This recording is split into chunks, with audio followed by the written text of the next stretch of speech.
Hello. This is another one of those recorded games that everybody hates. So I am the Dungeon Master for this game. My name is AJ Pickett, and I run a YouTube channel called The Mighty Glue Stick. We have, from my above on your perspective of the screen, the combat jacket-clad woodcarving genius. Russell, would you like to describe what your character is? My character is a Hexblade Warforged by the name of Duncan Witherbach Rackstratton. Amateur historian, traveler, and esteemed contributor to such volumes: Confounding Vivisections, Volume 2, Oozes and Jellies Edition, Follies of a Land War in Children, How to Try to Draw Goblins, and Amateur Archaeology for Professionals. Fantastic. And your Warforged has lots of body cavities, I believe, for storing things in. Quite. That was only found out recently, though. Okay, so Jada, what is your character? My character is a fire genasi, or ganassi, however you like to say it, but she's more inclined towards the bloodline of the Ifrit, as she is a bit of a sorcerer, being able to pull powerful magics from the elemental plane of fire. And she is quite the character, very charismatic, very talkative. She has a Turkish accent that sounds a little bit like this. And she is trying her best to not die as the characters continue to take her to weird and wonderful places. She loves adventuring. She loves finding new things. She loves to keep her head on. That would also be very important to her. And that's pretty much who Alia is.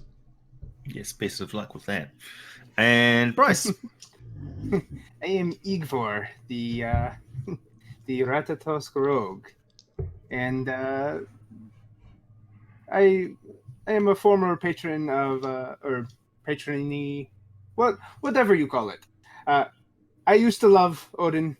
I still want to love Odin, but can't find it in myself to do so.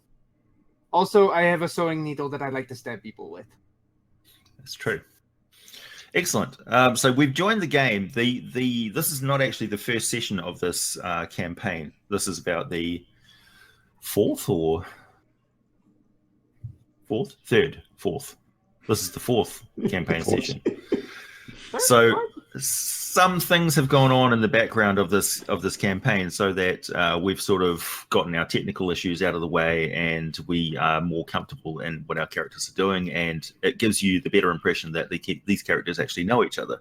They have grown up mostly on Sigil, or have been on Sigil for a number of years, I guess, and they're familiar with the place. Sigil, of course, is the city of doors in the Planescape setting, which is an amazing donut-shaped city floating above an endless spire of rock in the concordant plane of the Outlands in the center of the multiverse.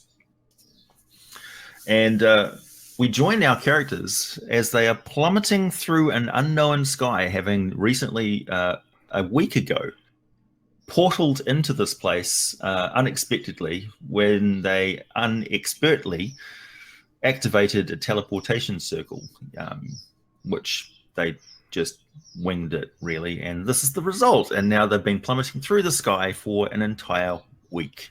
And we rejoin our characters, windswept, very, very bored, watching a seemingly endless body of water approaching ever more rapidly. And the anticipation of hitting that body of water has mounted somewhat. The tension has gotten to you guys a little bit. You've drifted apart as you've had arguments and things, and gotten really actually kind of sick of shouting at each other over the rushing wind. Not only that, but some of your clothing has started to suffer from wear and tear, diaphanous draperies and things like that, and bits and pieces. Your hat you've managed to hold on to the entire time by strapping it to yourself in a makeshift sort of... Thank goodness. Yep. You've learned how to like strap the hems of the cuffs of your sleeves and leggings and things. Otherwise, they tend to ride up a bit. And it's cold. All of my needles still intact. Yep. So you've got all of your equipment, or you've managed to fly to where your equipment was falling or plummet somewhat and grab it, and manage to make your way through the sky reasonably intact. But an experience that you don't really want to duplicate. You may possibly be in the plane of air and falling towards the plane of water, as far as your perspective is. Maybe, but you just don't know. You can't really get your bearings. It's been light and dark, although you can't see any sun anywhere. There was a period of shadow, and now it's kind of twilight, and you're falling towards this body of water, which is just infinitely blue and wave-tossed. And we rejoin the game as we're hitting the final moments before you hit the water. Oh man, hitting this water is really going to hurt. Have you heard of like the thing where the water's like concrete? Oh, it's not going to be good. My hair's going to be messed up. I don't want my hair to be messed up when I'm dead. Also, I finish up the last of my rations.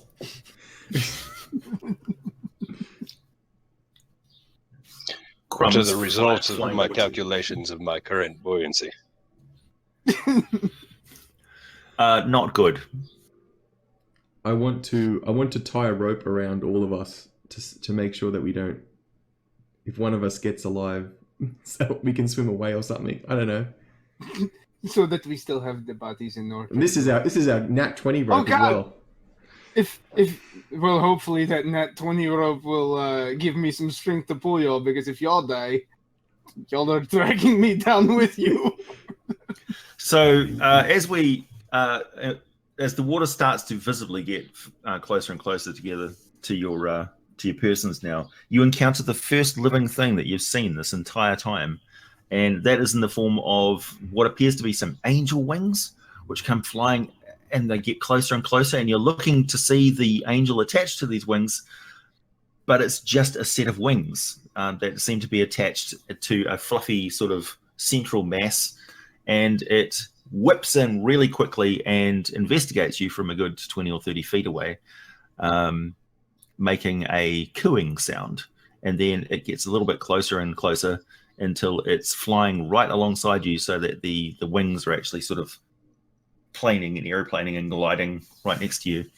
And you get this distinct impression that it's instigating some sort of telepathic communication. I welcome it. I try to speak in all of my languages, which is primordial and common. And then I guess if that doesn't work, I just think like, what's going to happen when we hit the water? So it responds when you speak in primordial by darkening somewhat in its thoughts, and it gets a bit more cagey, and you feel it locking away some parts of its mind. I begin speaking in common, celestial, and sylvan. Celestial. So what do you say to it in Celestial? Help!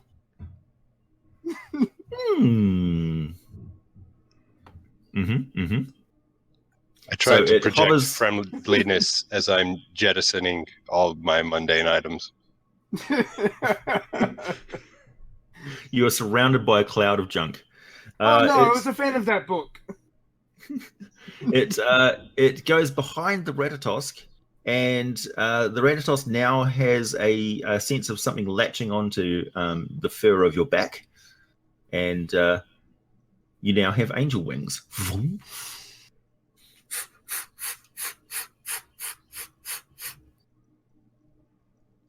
Do I also have strength times 10? How does the But you are still flying through the air at a level speed with these others, but you are now propelled by this creature, which is giving you the ability to fly. The others notice at this point that there is a cloud of these things, which you thought was more wave-tossed foam on top of the sea, but is now rapidly encroaching from the surface down below. and it is a literal cloud of these wing creatures. I would like to shout out to all of the other ones. Please help my friends. So the cloud of wings flutters around you distractingly, and it is buffering, to say the least, to have an entire cloud of these wings going like you're walking through an endless pile of pigeons, which are rising up from the pavement in front of you. And you feel yourself latched onto. The Warforged now has wings on his ankles and his shoulders, and the Genasi is standoffishly grabbed by the wrists. Is now. I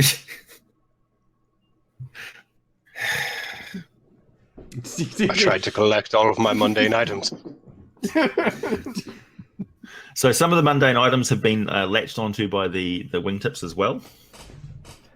And they bring them over and hover them next to you. One of them, it's kind of funny because one of them is attached to the spine of a book. So the book is fluttering and the wings are fluttering. And you start going into a controlled glide for a long time over top of the water, still a mile below you. But you start to encroach upon what looks to be stable, wave-tossed icebergs.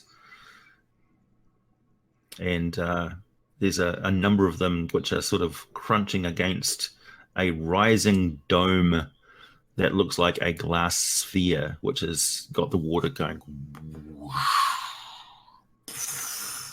seemingly in slow motion against it as huge mile-long waves go off this glass sphere, which is bobbing very slowly in the water. Can I see anything inside the sphere? It appears to be a massive dome of air protected by an invisible force field of some kind. And right in the center of it is a large rock, which is kind of dark from the light lancing through the water. But there's a spray of rainbows and things like that which come through the prisming effect as the water goes over top of the magical field and then back again. And the wingtips seem to be plummeting right through the center of this great big dome of air that you feel as you pass through, like you've just gone through something which is vibrating rapidly. The inside of the air is temperate and fresh smelling, with a sort of a coconut tropical whiff to it as you go flying towards this roost, which is a ancient castle on top of a mountain peak which has been chopped in half and flipped over, with this castle built on top of it.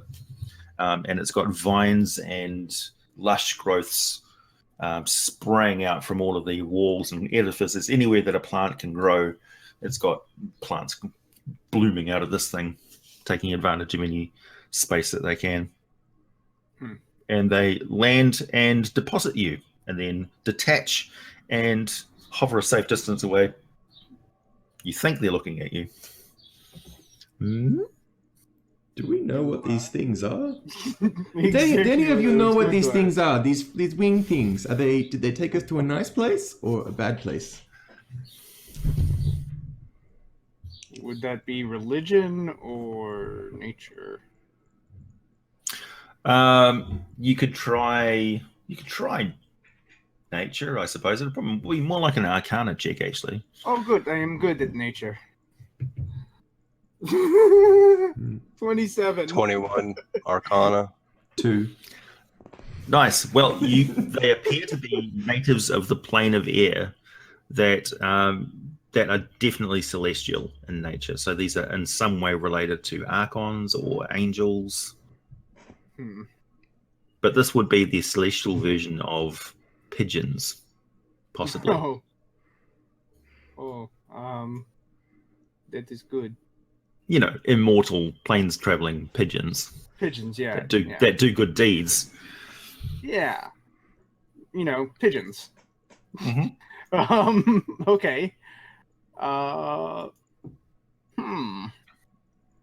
Well, I think we are definitely on the plane of air. Have they At put us least. somewhere with a door? Or any sort of place to go? Or they just left us on top of the castle somewhere? I mean, I don't think They there basically is... just dropped you on top of the castle. Oh.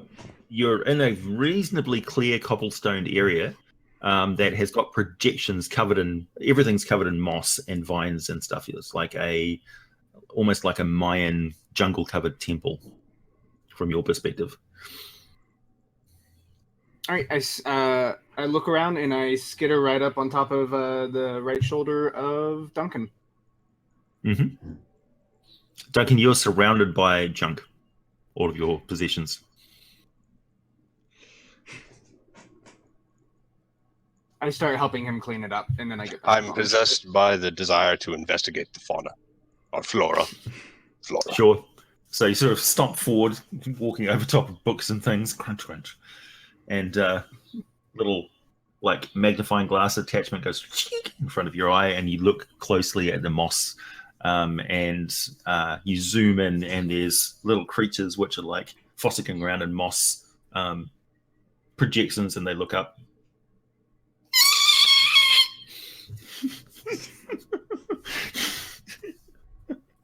Animal cues.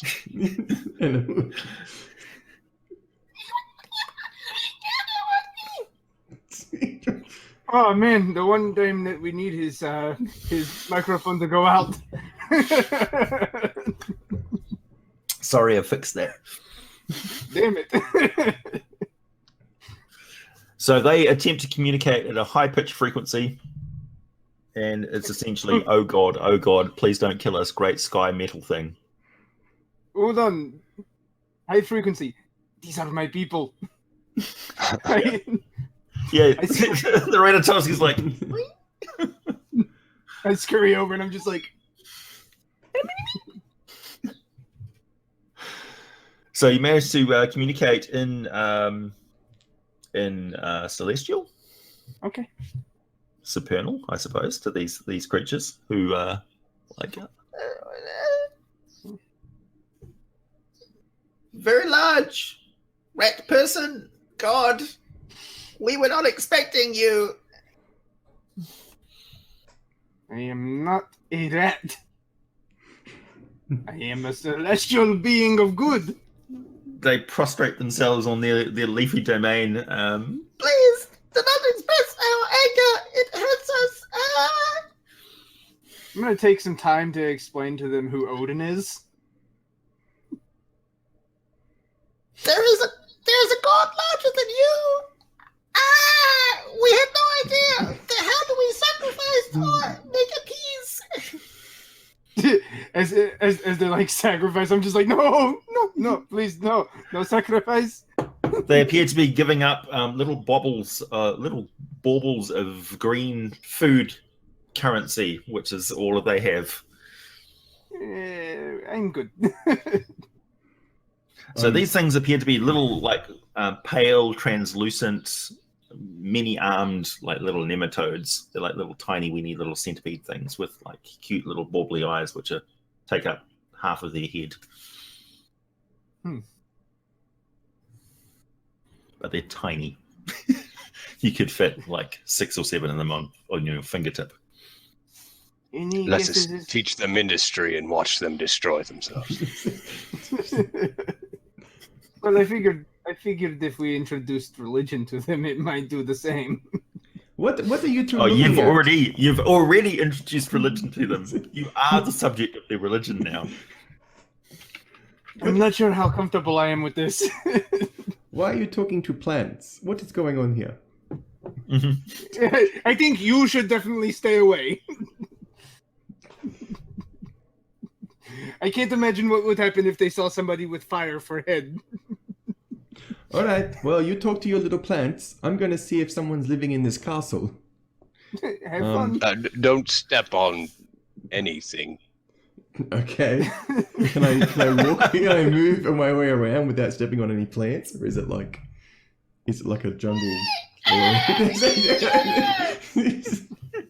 Society's dying. From the perspective, it's just like, hello, wife. Hello, daughter. It's a lovely day today. Would you like some?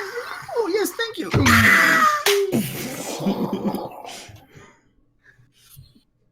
So the peace of Millennia is disrupted by the footfalls of doom, as these sky titans walk across the domain of these tiny people. I'm so used to being the smallest one in the room. Mm-hmm. Not anymore. Okay, so you walk across the cobblestones, oblivious to the green smear, scuffing your feet, and you notice that pulling aside some of these moss tendrils, roughly scraping it off the stone, you see that there's markings and engravings on the stones, which are like a little Stonehenge observatory in this clear space and on this castle spire, and that it's connected to the main body of this castle by a large pair of stone doors, which seem to have been sealed and choked with vines for an age. The wingtips around you lose interest in your activities, see that you're safe and sound, and depart. I give them 5 stars on Uber.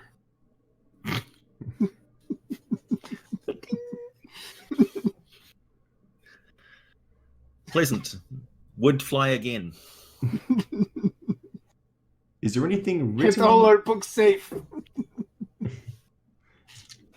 Is there anything written around this place? Any markings or anything that I can read, or is it all just? Yep.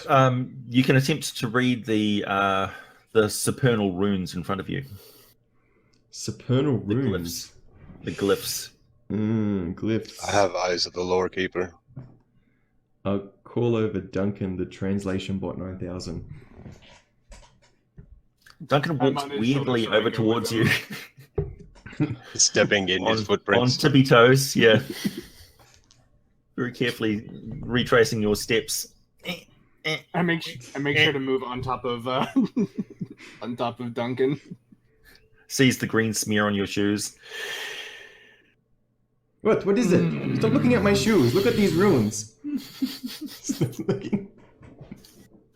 So the runes have been scraped. The moss has been scraped aside, and the runes read that this is it seems to be a former giant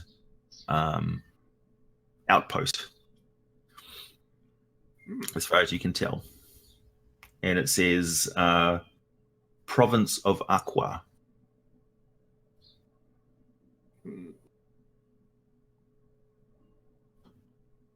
I can't read this either. That's Supernal. You should be able to if you can speak Supernal. Yes. So this is definitely something you should do a religion check on. Religion's my worst thing. Other than charisma. Whose is the best?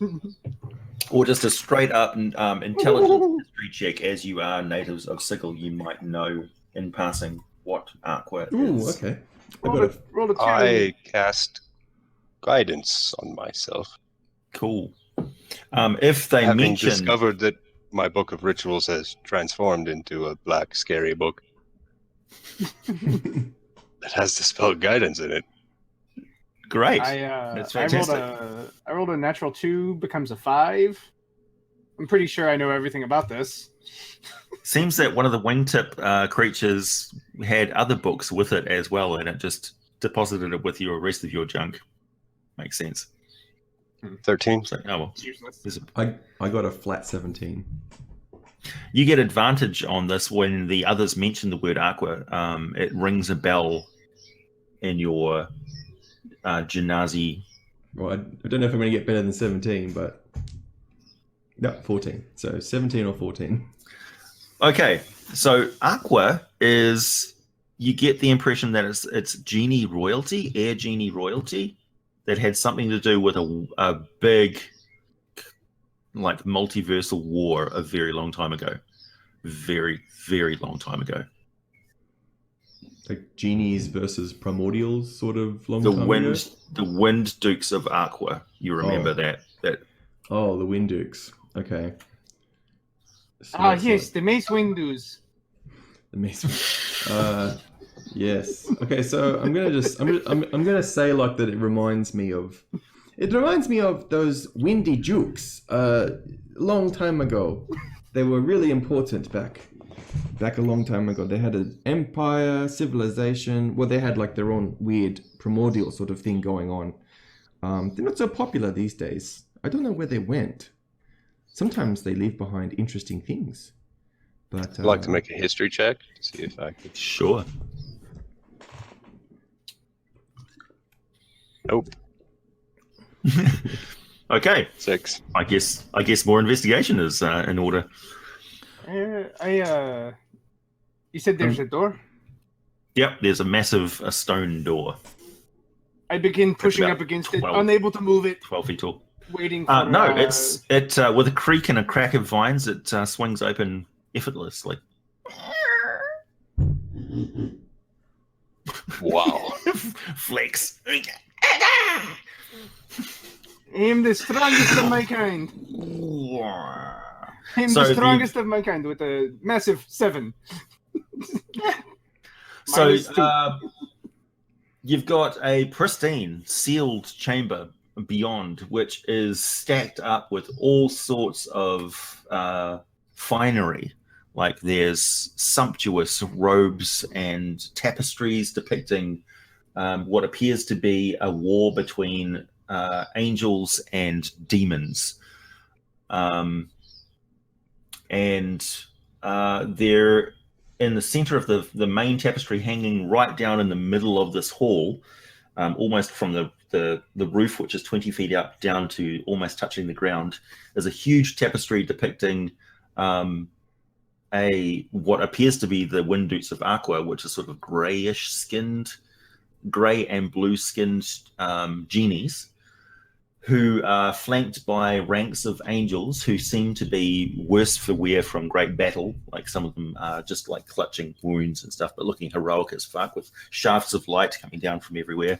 And the light is glinting and beaming off what appears to be a 8-foot tall,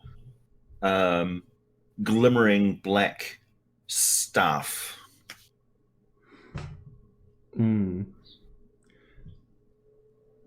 A black staff, you say? Mm-hmm. Is there anything in this room that looks like, other than the tapestries, does the room look like it was designed as a storeroom, as a meeting room, as some other sort of a little bit of both? It looks like this is the main chamber of this whole edifice, and it's multiple sort of mezzanine balconies around a central area with this tapestry running down the middle of it. And each of you're on the ground level here, and there's all sorts of chests and cabinets and lock boxes and all sorts of stuff, which seems to be both public access stuff and personal lock boxes and things of particular individuals. Lock boxes, you say? Mm-hmm. I would like to examine them. First for traps. Second for if there's any information on like journals and stuff that we can figure out where exactly we are and how we can get back. Sure. So the first lockbox you come up to, it has a reasonably simple catch on it that can just be pushed aside, and again the chest opens up almost effortlessly, counterweighted, as if whatever used this thing didn't want to expend any effort in the lifting of the lid. And inside is what appears to be what used to be rations of some kind, which is little rolls of some sort of fiber. There is what appears to be an eating utensil, which is kind of like a fork with a spoon on the other end of it. The earliest version of a spork before they got the idea that you could combine the two. Look at this ancient artifact. Yeah. It appears to be made. I think it is worth. Well, it's made out of silver, pure silver. So it's Silver worth a fork silver. spoon. A silver fork spoon. Yep. There's also a book with a metal. It's a metal book. The pages are made out of metal as well. They appear to be kind of corroded together a little bit. It's been here for a very long time. And the rest of it is what was fabric, but is now kind of a dusty heap that collapses under your fingertips. I warn them and say, be careful, they were powerful mages. They could have strange magics on all of these weird items here. Like, what is that? What is that thing with the shovel on one end and a spear on the other? Tiny. I poke him with it. With the spoon end, of course. Brandishing the ancient weapon of utensil. I'd like to examine the tapestry. So the tapestry is... staff. Okay. The tapestry is actually an illusion. It's not a real tapestry. It's just a permanent illusion of a tapestry, which has been fluttering here, which is why it's in pristine condition. And the so the fabric of it is extremely fine. It looks like somebody's ideal version of what a tapestry would be. So this appears to be a post-war depiction or an idealization of what this place was about, and that staff is obviously extremely important. The green and grey, the grey and blue-skinned individual are the Wind Dukes of Aqua, and the Celestials standing around are mighty Celestials of the original court of the Seven Heavens. If you knew Would I that, know what that staff is? yeah, you can give me a history check. Oh, don't pay attention to that, Duncan. It's just plane of air propaganda. 15 That is the rod. out of 7 parts. The rod of 7 parts, yeah. Oh, I knew it. How many parts? 77. 6.5. That is the original rod, the rod of order, the staff of order, the rod of power. I start sketching everything about this place. Mm-hmm. The The other thing you notice as you're looking closely at the rod, you see that the shining light coming out from behind it is in actual fact a vaguely outlined humanoid figure shining with divine light, which is holding the rod. Not actually physically touching it, but the rod is like so. I am sure there is somebody back home who would be very interested in having this tapestry. Yes, if you could move an illusion without destroying it. I missed that part. Yeah. I do my best to sketch it. Yeah. I have heard of this Spoon fork will have to do. I just don't. I thought it was a myth, really, to be honest. If they had such a powerful artifact, why did they have such a struggle against those demon things? Yeah, the interesting thing is that they're all standing on top of ruins and things which look a lot like the architecture of this building that you're standing on, but there's no demons or anything in sight in this picture at all. No depiction of the foulness that they fought against. It's merely battle-weary soldiers, kind of like they're standing around the flag sort of thing. So with the metal book, can I prestidigitate some of the rust off in an attempt to make any sort of... Is it legible, any of it? I sort of start to... Yep, it appears to be a diary etched in flame onto this thin metal sheets. So it's almost like a scorch mark, supernal, Okay. which is written on here. It's got that particular taint of airiness to it. So it's like... blah, blah, blah, blah, blah, blah, blah, blah. Okay, so it's I written in am like so boring. important. Yeah, very much. Well, I can't read that, but I'll have Duncan read it to me. Oh, this is Is it, fantastic. Is it a lot like whenever we hear Fenton speak? Oh, Yeah.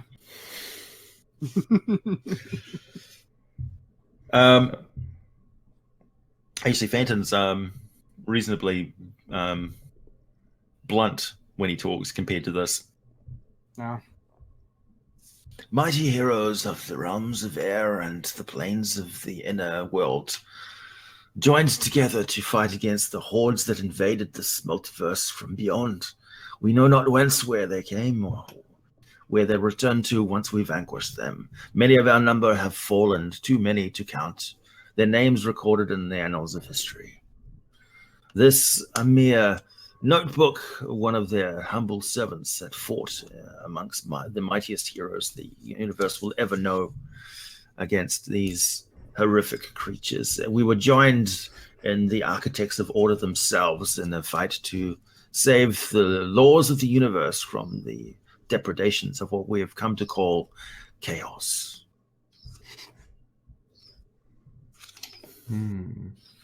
I, your humble servant, Ostilius,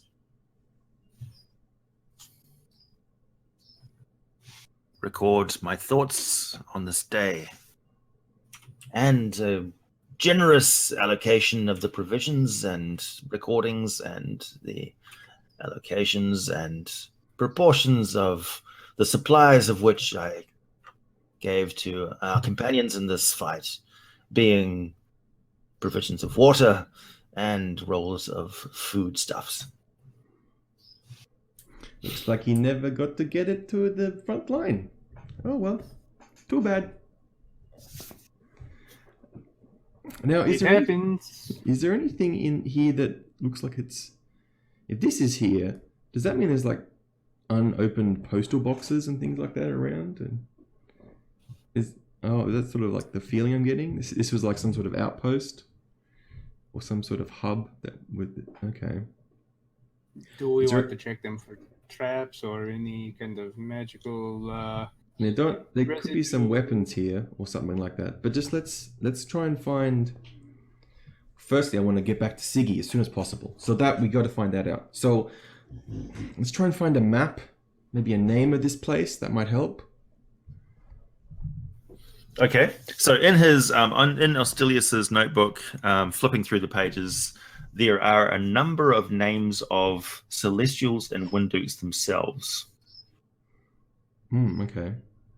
Now, the interesting thing is that in this long ago time, before there were such things as the Pact and the fall of Celestials and stuff like that, people used their true names fairly commonly. So recorded in this book are the true names of at least 6 angels. Well, I tell Duncan not to read those out loud. Just in case. Could be... It's too late! Oh, it's too late. Blah, blah, blah, blah, blah, blah, blah, blah, blah. Frank, Bob, Jeff. Uh-oh. So the first name that you say out loud is Bartelius. Whereupon there is a... Oh, look! There's a kind of limpy old dog in the background. Shaved Samoyed. Shaved Samoyed. She's got a looking happy to be alive.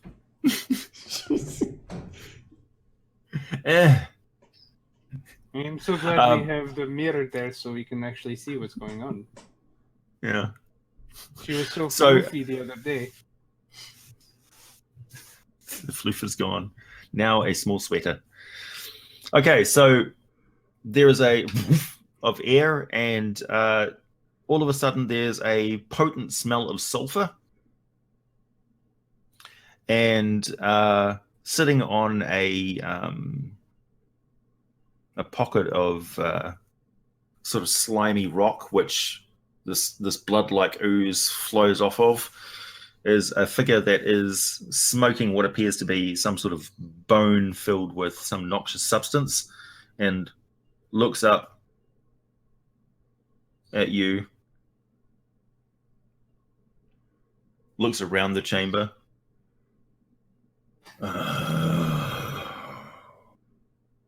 Duncan? You could have a very good reason for bringing me here. Yes. How do we get back to Sigil? No, we. Sigil. You mean this is a mistake? This is a mistake? Absolutely. Yes. You just walked in here. Oh, this is beautiful.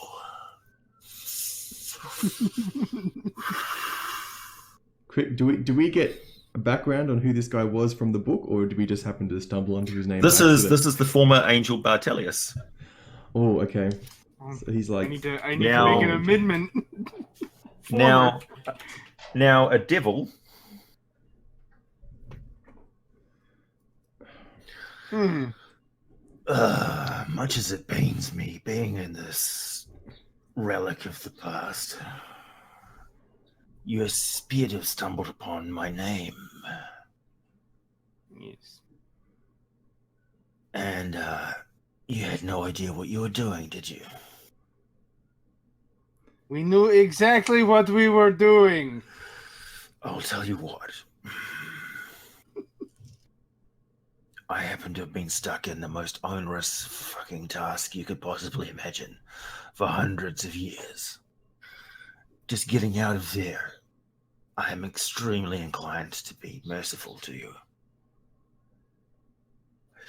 And seeing as, no offense, but you are beneath my notice, I'm gonna let it slide and tell you how to get back to Sigil. oh, very gracious of you. Grace. Yes, I had grace once. He looks back at his scabrous lizard-like wings. Lizard-like wings, that doesn't really make sense. Those winged lizards, you know, those ones you see all the time. Bat-like scaly wings. Okay. I had grace once. If you like, I can tell you the story of this place. Good. You're good, little I'm sure. Rattata. I actually no, I am very Yeah. very interested, especially about this thing up here, and I point to the tapestry with the rod. Yes, the shining moment where they saw victory was imminent before they realized that the sacrifice would be the rod of 7 parts itself. Many people have given up their lives seeking to put that thing back together, not Is it- realizing the damage that it did. Is it real then? I thought it was just a myth. Does it? Oh, it's real. It's very real. Lesser Genasi. She bites her tongue at that. There's nothing. Obviously, the picture is the best thing that we have here. There's obviously nothing like that here in this castle, right? An object of that sort of power? No. But there are things aplenty for here, for plunder, if you so desired. Also, I think It would think that- amuse me, actually, to release such weapons back into wherever you're going. Yes, Duncan, you should Color me intrigued. You should probably give the this mighty lord back his name from whence it came. Until See, he it's is recorded. complete again. It's recorded there in that book, isn't it? No, Takes the no, book. Takes the no, book, it's not. pluck. Well, there were other names that we kind of wanted in there. Ostilius. He died quickly. This place fell, you know. That's why it's abandoned. Everybody that was stationed here is dead. Oh, Crush. Oh, okay. Melt. There are names in there that you should not know. Oh well, You good thing understand. we read They have your other name duties first. now. What a lot of people don't understand is that we're still in service to the greater powers, although our methods, of course, have been tainted by the evil that we fight. Such things were not a concern back then. when we fought to preserve the very structure of the universe which allowed you pond scum to rise to the surface as you have lesser beings, much as this place is covered in life. It just exists. It's not important.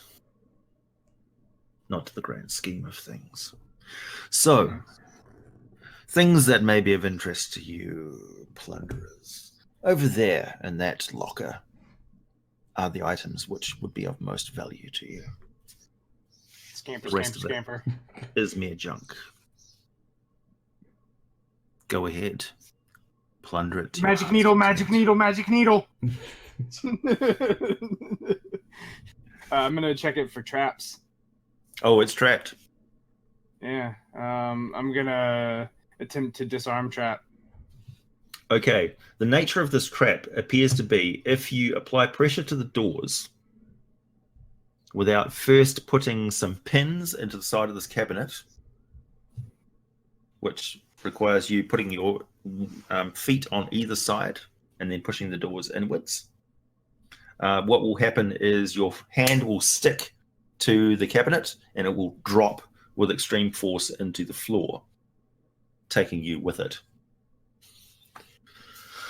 plunging you straight out into the plane into a drop down into the ocean below.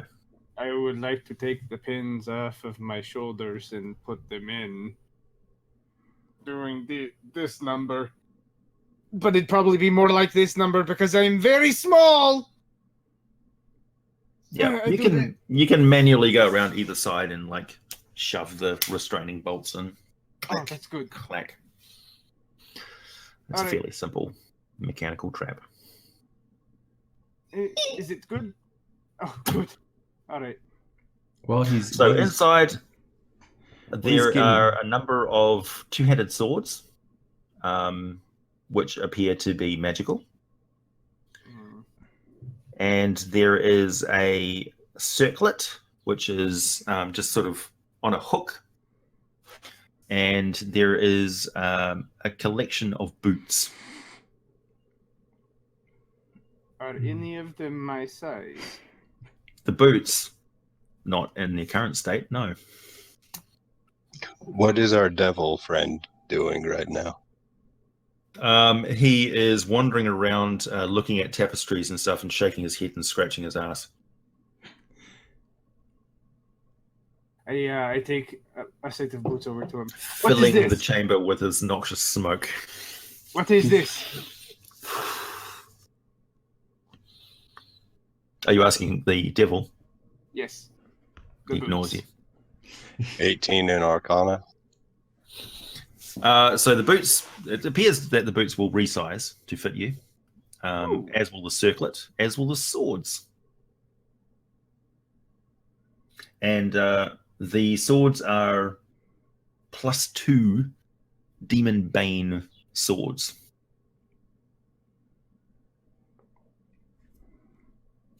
The boots all appear to be slightly different, but they appear to be boots that allow freedom of movement.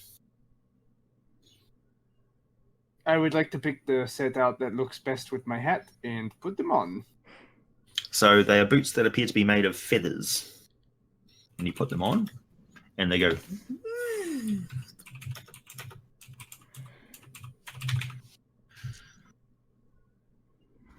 I feel like I can move through anything. I want to ask the devil. I want to ask him. Could you confirm? We don't know exactly where we are 100%.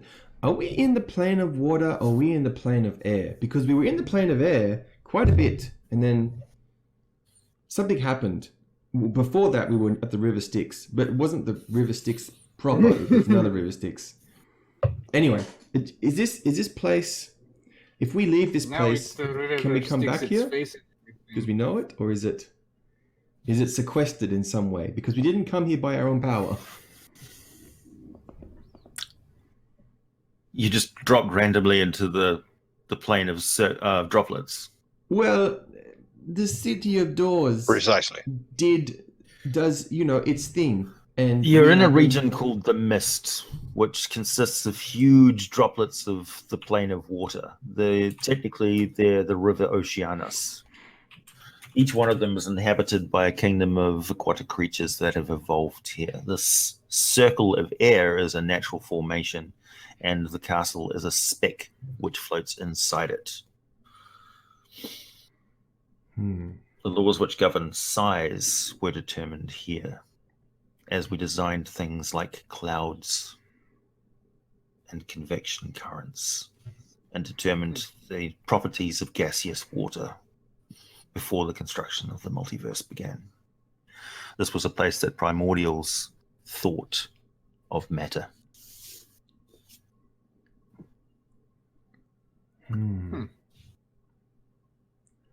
Could I tell what the circlet was? Yep. So this is a circlet which allows you to comprehend languages. I think that would be wonderful for you. It's a circlet that requires attunement, as do the Lisa. boots. Or Alia. Does it let me speak language or just understand it, comprehend it? Just listen. to Both. it? Oh, okay. So I can speak. So it's like tongues. Okay. Yep. That's quite potent. The helm guess- of Babelfish. I guess I will. Google Translate. I will take on this this circlet. Does it go with my hair? The circlet of Googlius. Ancient and powerful translation magic. Okay. So I will put on a pair of the boots and take one of the swords. There 3 pairs. Yep. There's Yeah, I about guess- 6 pairs of boots in here, and the Oh. same number of swords.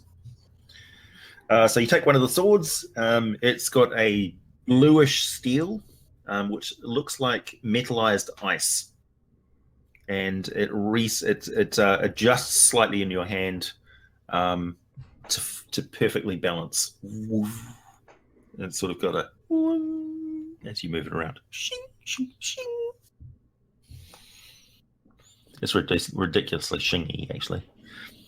I ask the devil, now that we've got all this stuff, I ask him, what would be required of us to get back to the City of Doors? You ventured out of the City of Doors without any plan of getting back. It's a very long You story. deserve to die here. I'd kill you myself if I wasn't so bored. Let's just say that we had a very bad run-in with many aboleth, a hag, the river Styx, and an artifact from the astral plane that we didn't know what it did. And the newly sentient river Styx. Oh yes, and we think we created a new creature that had never existed before. Twice. We did that twice. in the same day. Trust me, Lesser Genasi. Everything has existed before. I haven't seen anything new for 1,000 years. Well, if you ever like As to for go... returning to your home, I already gave you the answer. I think he's saying we have to die. We have to die here on the plane of air? It's not what I'm saying. It's not what I said. No. What are the spheres of water made of? Droplets. Droplets of what? Water. Listen. Don't make me repeat myself. What was the body of water? River Oceanus. River Oceanus, yeah. He raises an eyebrow slightly.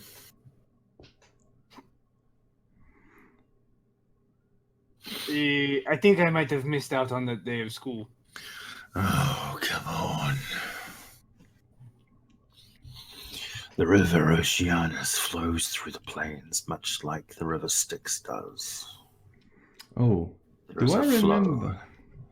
Do I know where the if there is an Oceanus current in Sigil somewhere? Does Siggy have a cistern that leads to the... I don't want to go swimming. What you want is to not go flying through portals into nothingness. You could have landed anywhere, you idiots. You deserve however long this journey takes you to return to your home. If you can call that filthy rat trap a home. It's an abomination to order. I'm sure there's people there who would strongly disagree with you. Me, I can't find it in me to disagree with you. You know what happens to things that disagree with me? They die. I'm sure that you love the hot Painfully. dogs. I agree.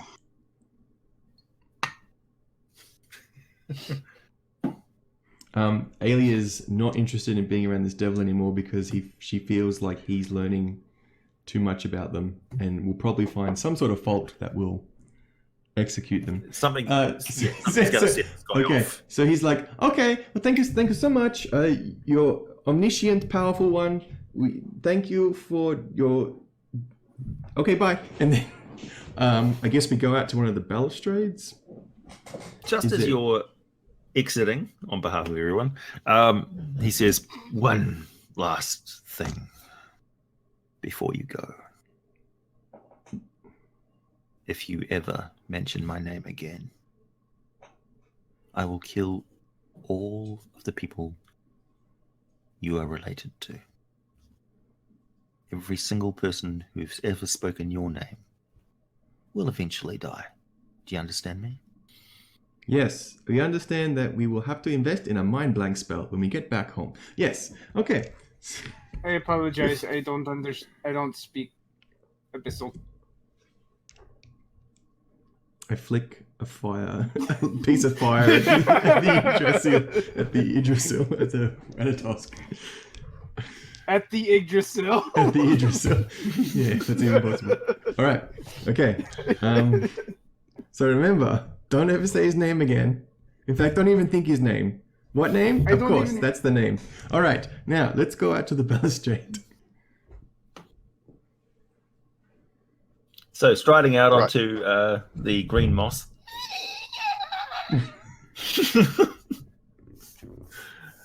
You are a terrible person.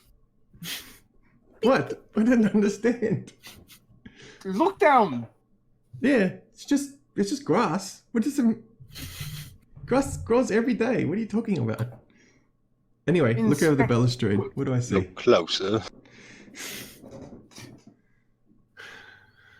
So, looking over the balustrade, you see that there's a 1,000-foot drop into water, swirling below. Okay. Now we either have to think really hard of Sigil when we go Siggy's when we go down there. Where does the cistern end up in Sid's? Is it like in the ladies' district? There's a number of city fountains with angelic statuary around them. Yeah, I'm thinking it's somewhere in the ladies' quarters. Usually around that. It's where the planty sort of things are. All right. There's one famous large angelic statue which has got tears of the river Oceanus which run down its face. Okay, I will remind everyone of that statue and be like, just remember that crying angel chick. You know, the one she's all like, oh, boo-hoo, boo-hoo. You know her? Just think about her. And then I guess we go for a jump. Yes. Of course. Is there a way I can mark this place? Well, you've visited here, so technically speaking, you could return here with a... Look here, just take this, and I grab a lump of moss and shove it into his... Oh, no! There's you know how moss has got that sort of open. squelchiness to it? Yeah. There's a squelch of spirulina which goes down your forearm. Look here, I pack it inside of him and close it. Look, there you go. You got a piece of the eyes forever turn red. Okay, let's jump off the thing. 3, 2, you first, and I push the Ratatosk off the edge first. Grab onto the edge. Fingernails are scraping down the side as the And then I pull moss him. Okay, pulls you away two. in mats. Okay, you two. Pull him in. And then I pull in the I Warforged jump and in. we jump in. Once again, you are falling. Not for a week, I hope, this time. No, it's reasonably quick this time. 1,000 feet is just a jaunt as you fall into the wobbly feeling. Blah! And it sort of goes woof as the momentum of your fall passes through it like a gelid layer. It resists you as you hit it, like you've fallen onto a trampoline, and then the trampoline splits, and you're shockingly cold as you're floating in the freezing waters of the River Oceanus. Crying angel, crying angel, crying angel, crying angel. I try to swim towards light. If there's any sort of tunnel, door, portal. So you're in a massive sphere of water. And the surface is a very long way away as you're underneath a bubble of air with a meniscus of magical force around it, which you are now sort of up against as the water sort of presses you. Okay, there's no other exits? No. Okay. All right. I guess we go to the surface. And we then. will this air bubble to move. The air bubble is in the Keep castle. trying. It's with the castle business going on. So I guess we swim up the bubble. We swim along the bubble up to the... Awesome. How long can you hold your breath? Forever. 12 minutes. A couple minutes? 1 minute? 2 minutes? Or 2 minutes. Sorry, 2 minutes. Yeah, 2 minutes. It's Yeah, about- as a fire genasi, you're not at all equipped to handle. I'm freaking out about my hair. My hair's ruined. Yeah, you're bald. You're bald temporarily. I'm thinking, just get back to Ah! gotta get back to Siggy. Also, Gotta get you back to can't Siggy right swim. now. Okay. Yeah. What's the Warforged doing? Telling him. He's pointing up. casting Find Familiar.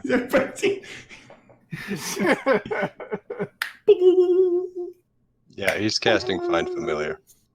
Because he doesn't need to breathe, does he? No. In fact, there's many bubbles escaping from his various compartments, his non-sealed compartments. That's not good.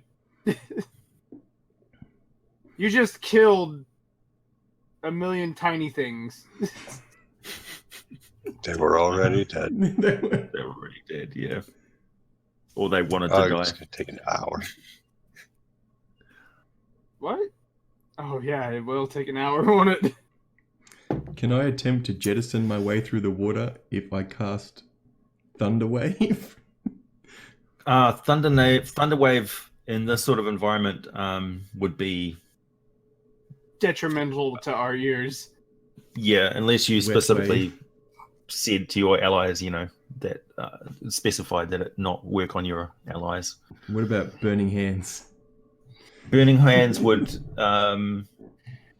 probably jet you through the water somewhat. Okay. I'm guessing everyone's going to be... So I'm just going to try and swim ahead of them with Burning Hands. See how far I've got. 7 uses of it. I am furious about the state of my hat, and I just continue going on.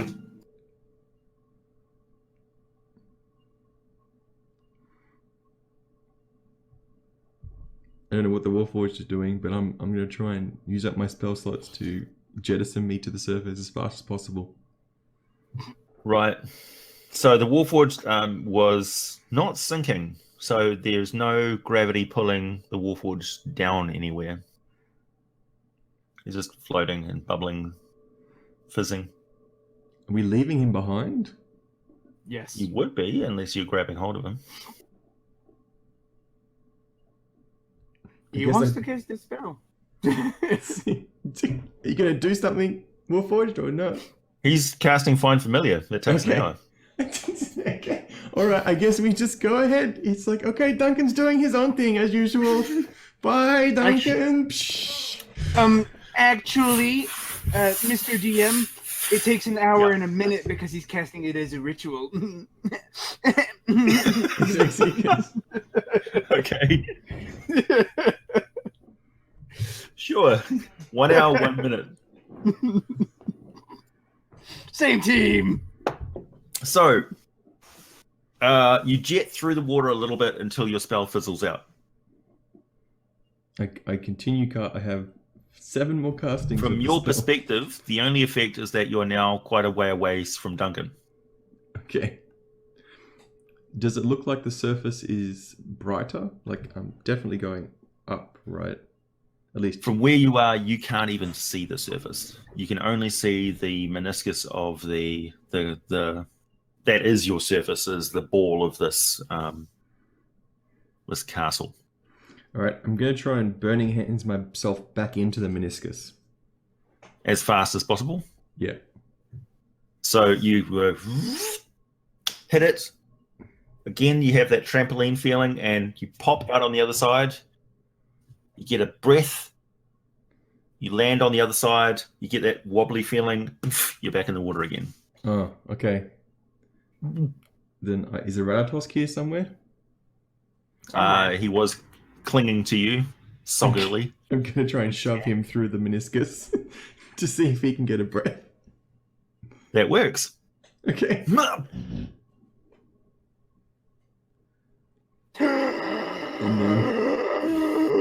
And then I guess we just make our way along the bubble. Very Yeah, slowly one of you can be on the and on the awkwardly. one side of the meniscus, shoving the other one through, but you can't both be up there at the same time. It's just a very slow, very And slow. the Ratatosk is too weak to shove you through. I will burn spell slots to push myself through. Yeah, you're going to drown. Pretty sure. Mm. Eventually. Unless I can find some way to... Believe that we should wait for the robot. There is another option, which is essentially the Ratatosk gives you lungfuls of air. Little tiny Ratatosk gives me a lungful of air. Yeah, many lungfuls of air at a time. Does that even work? Okay. Last It's time the I best got bed. last time I got anywhere near her face, her hair burnt me. I am not I doing don't it have again. any hair. It's all gone now. It's Yeah. and balls. So the Ratatosk, the effect of that will be the Ratatosk rapidly being shoved back and forth through the meniscus, hyperventilating from having lungfuls of air sucked in and out of him. Yeah, I'm not sure if I'm comfortable like a with small this. lunch, like a small hyperventilating lunch bag. I try to get my... Oh, what do I have? Do I have any items that can help me But with this? desperation is what it is, and you are drowning. Meanwhile, the Warforged casts. I give him the water skin that I have. And I tell him to... I just shove him... I shove the water skin in his hands and then shove him through. Make it not a water skin. Make it an air skin. I make it an air skin. I'd rather kiss the water skin than kiss you. Okay. Great. I'd rather be So- dead than you. So you managed to grab a lungful of air. So using the water skin, you actually managed to continually fill it up with shoving the Ratatosk through and back into the water again, and passing the water skin back and forth. You use it as a rudimentary aqualung. An aqualung. Improvised aqualung. There we go. Of course, you're not managing to do any movement whilst you're doing this, really. You're sort of kicking along the surface a bit. So we waste our time, and then I'm guessing an hour passes as we do this very inefficient aqualung system. Yep. From I'm sure 1,000 eventually feet it'll away, work. far above at the banister of the building where the devil is amusing itself by going, "Give me your soul, so I kill you all." Squidge. Give me your souls, right? Give me your all. Squidge. And looking over and watching your struggling, Does barely anybody avoiding else- drowning efforts. Your desperation as the lesser elemental creature flounders in the water.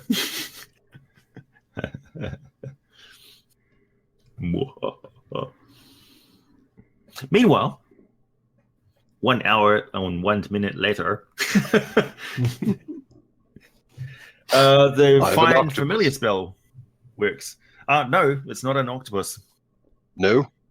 No, it is like a massive manta ray. Comes, looks at you I curiously. shall call him Nigel. One dinner plate sized eyeball rotates to look at you. Dinner plate eyeball on a manta ray. How big's the It's manta ray? massive. It's massive. It's like 40 feet across. It comes in like, a cruise ship. Just stops. Mer? Hello, Nigel. Mer? Point at myself, point up at the air bubble. Could you, help me get over there?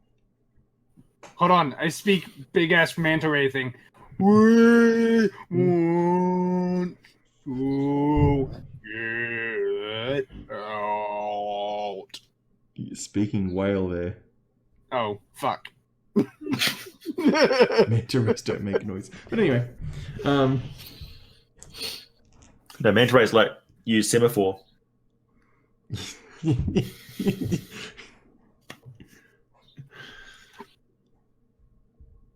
So you cruise over towards the others? Am I correct?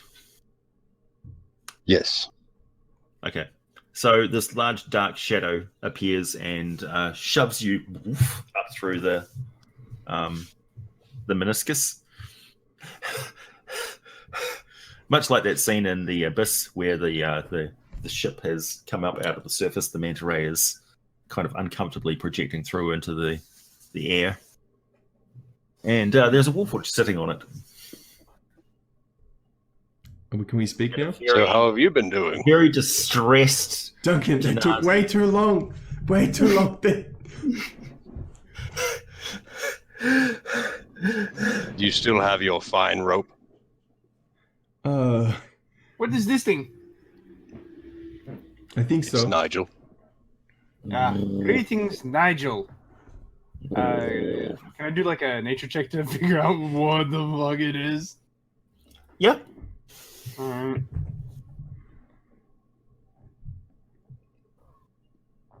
I'll just say it's a natural 1.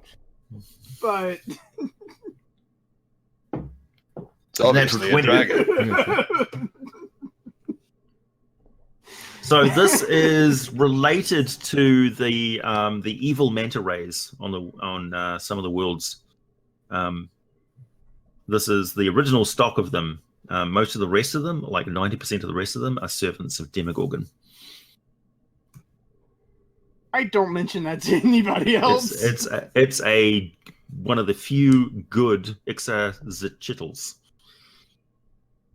I don't mention that to anybody else. Okay, Actually, but it is an intelligent creature with a language. I do mention it to I mention it to Duncan because I think that would be interesting to him. Ixazichitl. I have no clue how to say that, so that Ixazichitl. Excellent. It's even harder to spell, by the way. So, In fact, if you go by the original South American way of saying it, I'm probably saying it completely wrong. But that's their fault for using X's incorrectly. yeah, everybody knows an X is supposed to make a Z sound. Yeah. Can this Okay. thing take us somewhere? Probably. Are you Do you wearing have the your rope? circlet? Have I am have wearing. you guys I am tuned? wearing a circlet. I am Okay. wearing. I don't think I got attuned to it when I was drowning. But Well, you got time now. okay. I guess I sit on the manta ray and attune to it. Can I take a short rest while Yeah. this is going on? All right, That's what attunement is. sweet. I get. Oh, I all would my hit like points to back. go through my compartments and Oh yeah, got to roll my hit dice. hope everything isn't ruined. Did how much did 2 1s? How Ooh. much did that Warforged heal thing that you used last session do? 2d4 plus 2. 2d4 plus 2. 2 4s. Okay, so that's pretty good. So I'm back to 22 hit points. Nice. 18. Excellent. Okay, so We shouldn't have told him that. you're tuned in to the circlet now, and the Ixazitl, which is, what did you call it? Nigel. Nigel.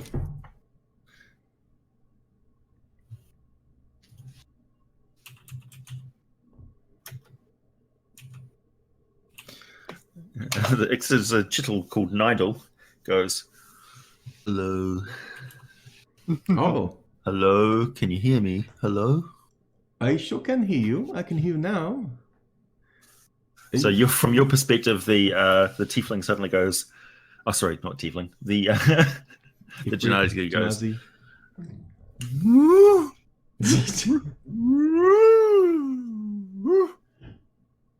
I think she is losing it, my friend. yep. We need to get to a crying angel statue through this ocean. Are you familiar with this ocean by chance? Yes, this is my home. I will do anything that my friend asks of me. Oh, Are you a friend of my friend? I nudge the Warforge. Duncan, can you? Am I catching this telepathically? Yeah, Like, yeah, you are. at least Nigel's side? Hmm. Duncan, wait. Close enough to friends. We'll have to do. You know where Yes. such a thing might be. Yes, total BFFs. Okay, so we need to get to a place called Sigil. I don't know where that is. Do you know? Is it outside of the sphere? Yes, definitely. Oh. Well, there I any know where to go for that. We need to go into the center. Down, further, deeper. Into the core. Oh, Can we do that without going into the place where we can't breathe? No. how long does it take to get to the core if we travel as fast as possible? For me, it would take, and it translates telepathically as a day. 24 hours. Oh! Okay, so we can't hold our breath for that long.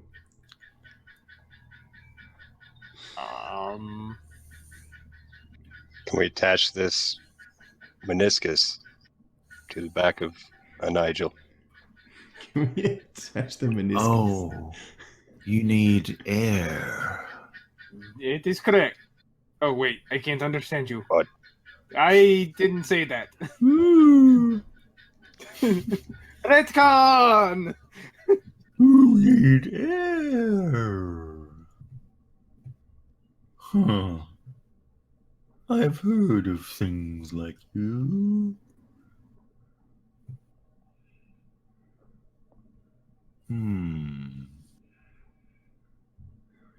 Are there any other places like the castle? Are there any other built structures around here?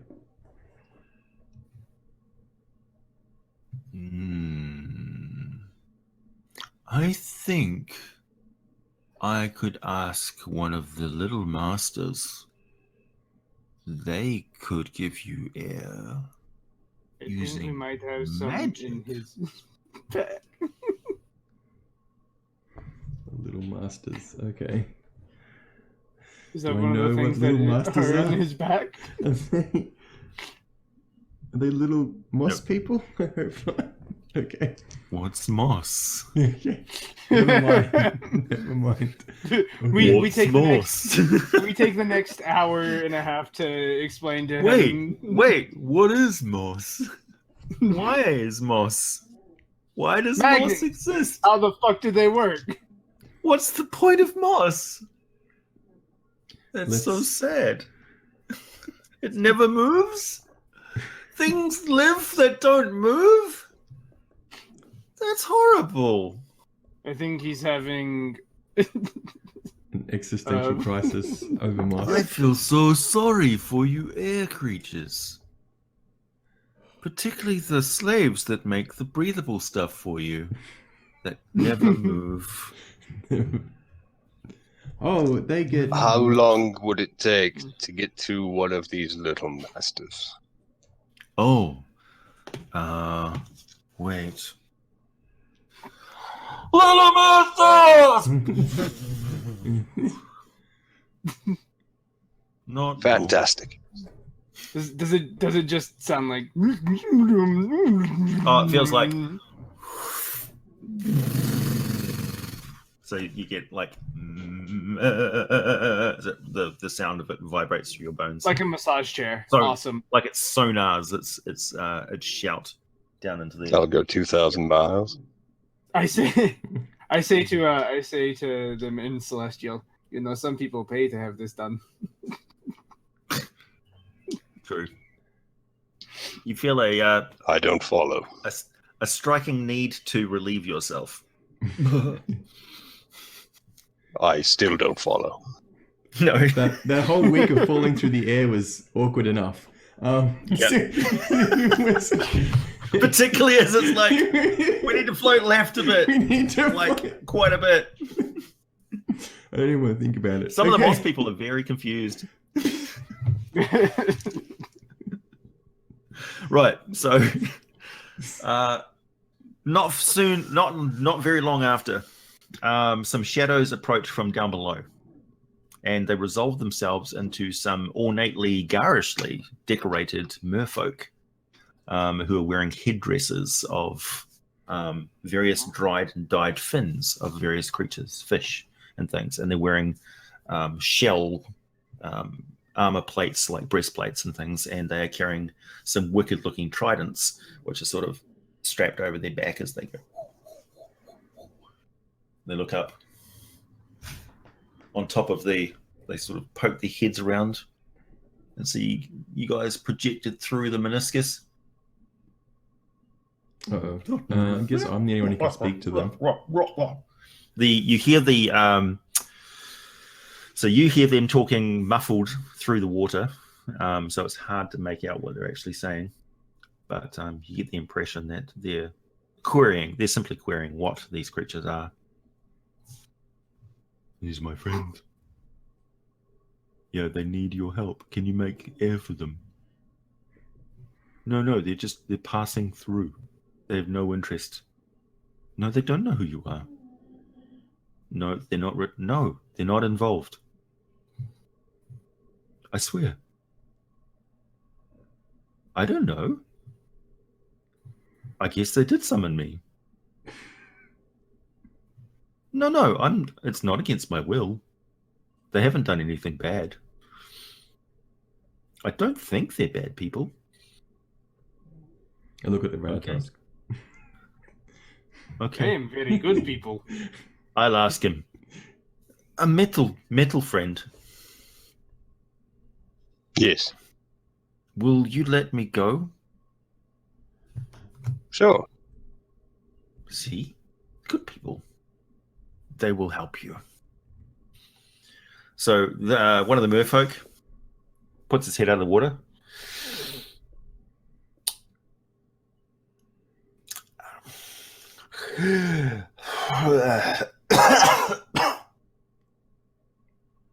I haven't used my lungs in such a long time. It's painful. Greetings, good sir, from beyond the material plane. We come here as errant travelers, as seeking refuge back to our home, Sigil, Siggy. Ah, Siege? yes. City of Doors. Yes. We heard that there was maybe a portal to a crying lady statue somewhere in your beautiful ocean. May we have safe passage? I have no idea what the hell you're talking about. Oh, well, the center of your ocean. There is something there. Yes. The passage of the water flow goes through the center of our lands. We protect it from the evil ones. That passage leads back to our home. We're very thankful for. There's nothing evil coming out of that water. We've been making very good use of it. It's amazing. Is the merfolk speaking common? It is. Oh, okay.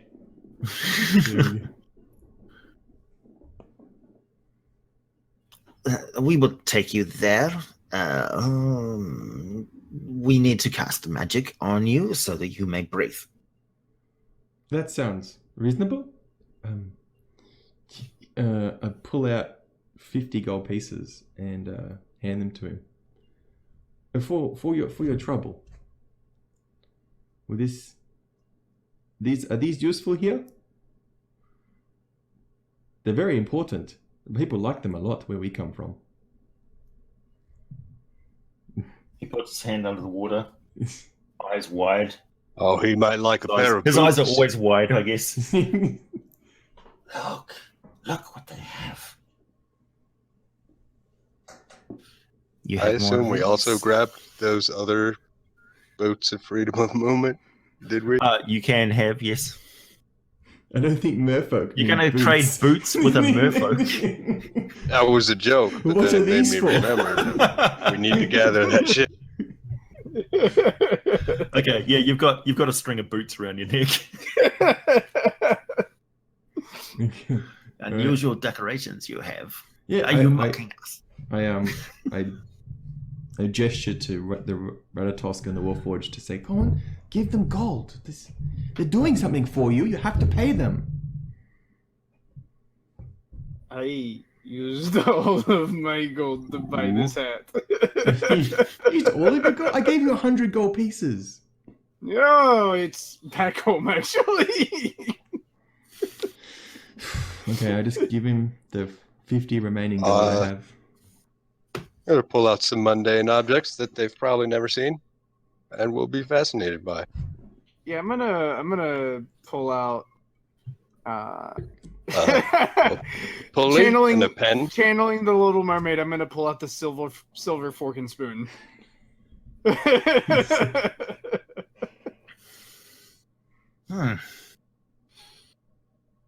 Metal is rare, and non-perishable metals are extremely valuable to us. I should mention that what you handed me was a ransom.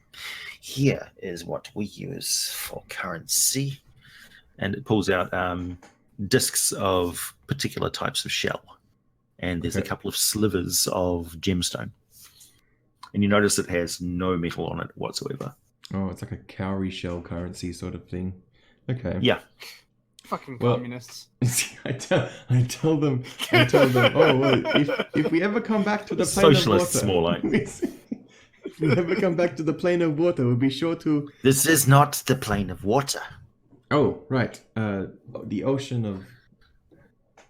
This is the land of the mist. The land of the mist, right? Yeah, the plane The of Million droplets. Kingdoms. You are in the Million Kingdoms of the mist. Sorry, It's the plane of droplets, right?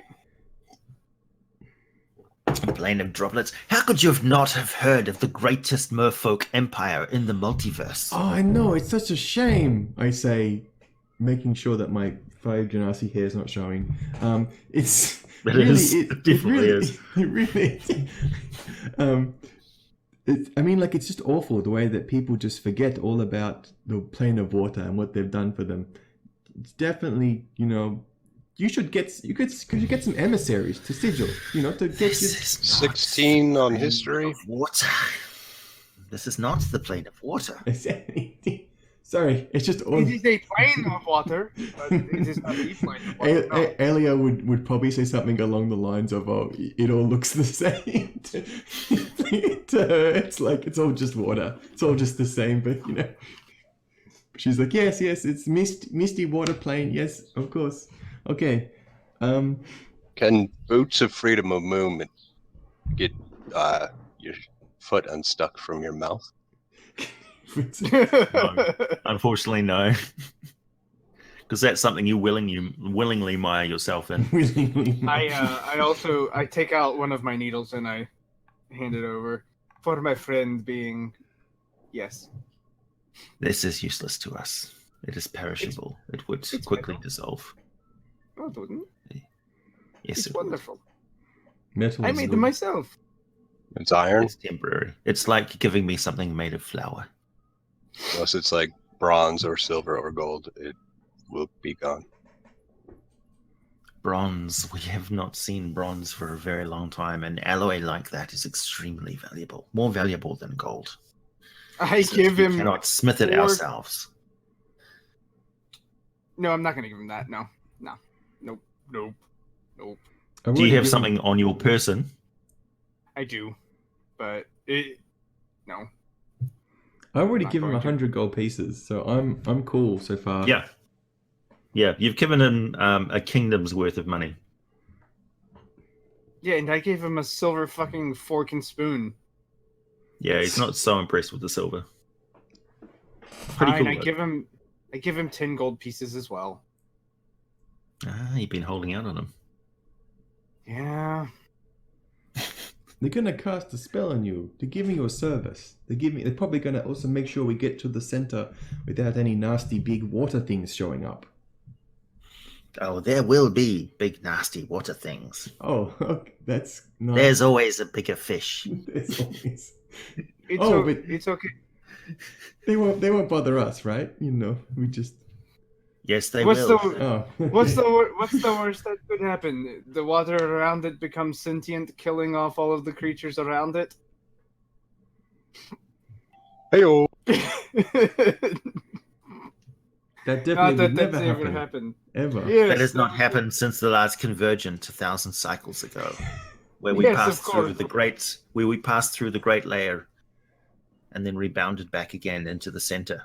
It will be many thousands of years before that happens again on the other side. Of course, many thousands. As we of continue years on our later, endless passage back and forth across the plane of air, Well, never can we converging can we again go? in our lifetimes.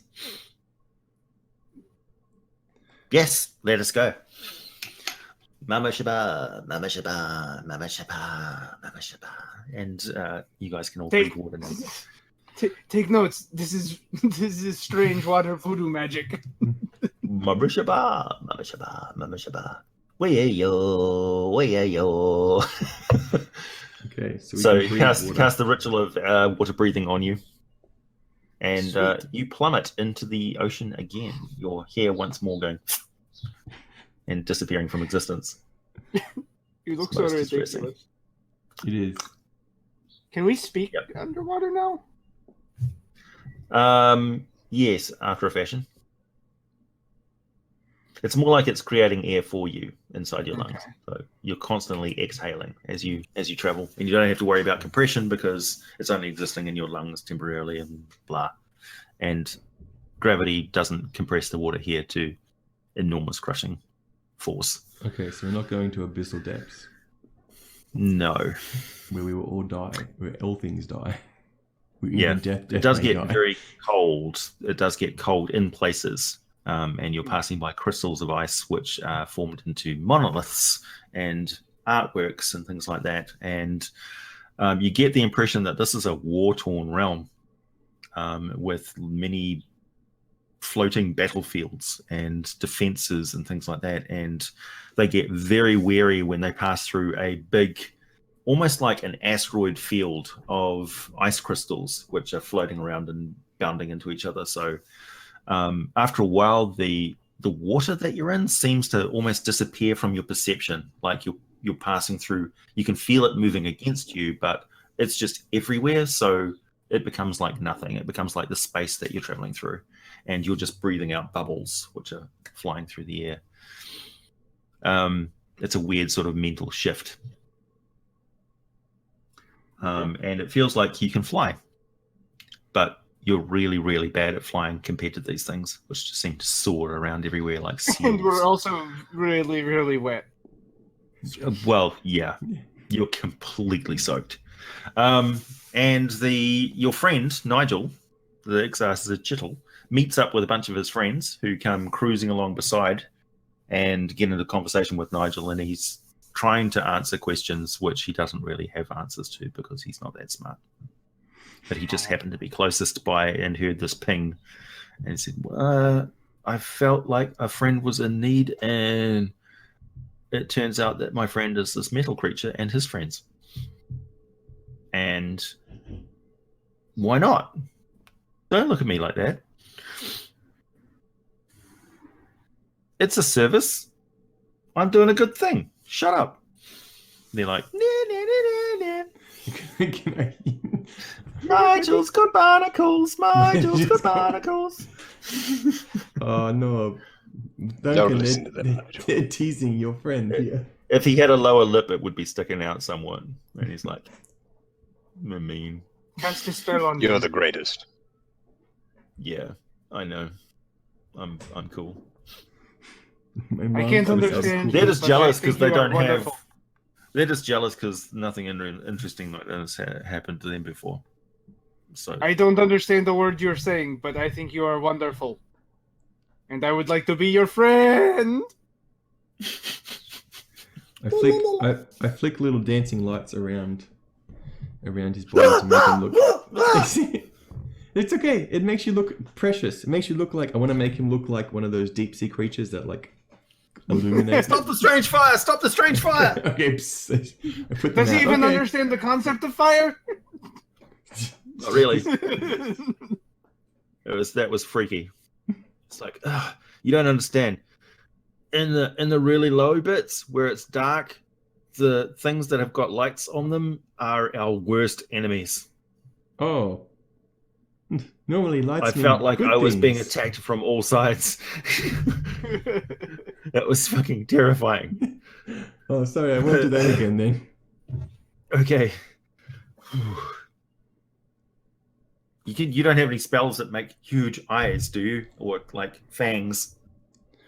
No, but I can make a lot of light if you want me to. No. It's fine, scary lady. It's not scary. It's beautiful. Oh. Scary fire lady. Yeah. Scary lady who's on fire and doesn't burn.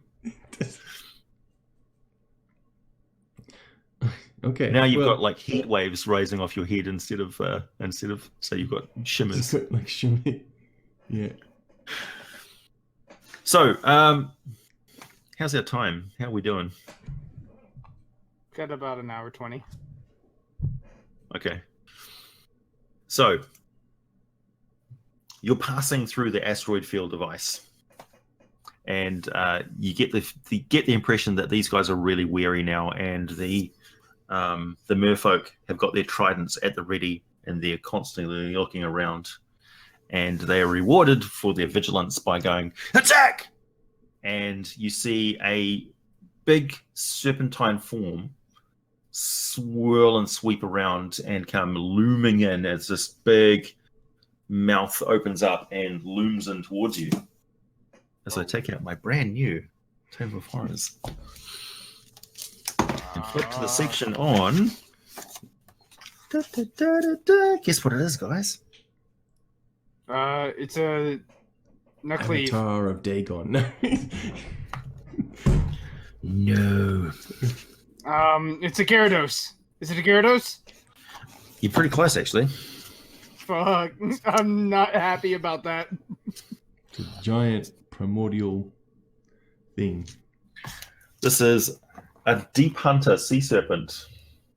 Oh, There we go. that's what it is. It's okay. It's only a challenge rating 21. Yeah. And the Hey, we'll level up. sea folk, the merfolk go, run! And, well, swim! I doggy paddle Swim out of for your it. lives! Hold on. You notice that what appears to be a cloud of parasites around this thing are actually sahuagin, which are clinging onto the side of it. And they've got wicked blades and hooks and things. And they're like, jabbing their hooks into this thing to urge it forward as this thing is going. Could you do that again? They're jockeying it. No, the Okay. Nigel, go faster. Go faster. Big lights coming. Big lights. He's like, and there's a jet of water behind him as he rapidly picks up speed, and you guys are like, do I need to make ice is going flying past you as he starts to swirl. Oh god. Yeah, it's kind of terrifying. We're probably going to die. I'd like to cast guidance on Nigel. Nice.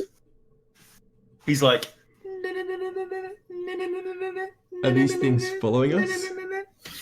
yes. Okay. So the speed of the enormous Deep Hunter Sea Serpent, which is gargantuan, and technically it's a dragon,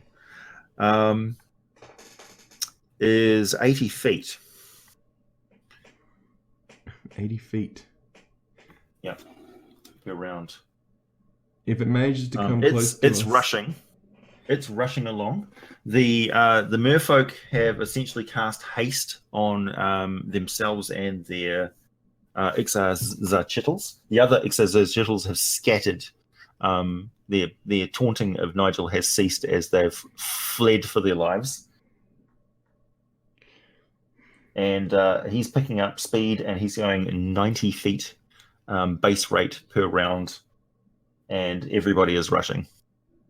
There is nothing here that can catch on fire, so I can't use any of my cool spray. But I can use color spray if they get close. Okay. Well, they're reasonably close. They're only about 120 feet away.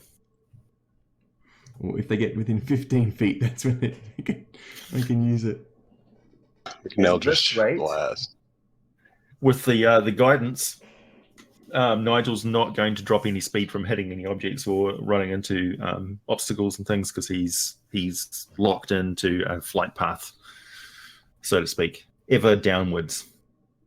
He goes. You notice that some of the ice asteroids that you're passing by are now carved with leering deep sea faces, kind of Dagon-esque. I want to kind of Eldritch Blast the ice asteroids that are behind us and just throw shit in their way. Ooh, highly effective. If they come even closer, I'm gonna class sleep on them, which is within 90 feet. I can do it. I'm gonna try and get some of the Sahagwin off the creature. Okay, that's a good idea. That works. It's sort of, they peel back. You see some of them go and just sort of fly backwards as they come to a slow stop. But it appears that like they just peel off suddenly off this thing, and it like and slows down a tiny bit, about 10 feet. But it's enough for you guys to start stretching forward. And also, Sahuagin are getting knocked off by flying ice crystals, which are smashing into them from the sides as the Eldritch Blast ruptures and smashes apart the ice floating in the water, which flies unidirectionally. I nervously hold on to one of my needles. Yep. Great.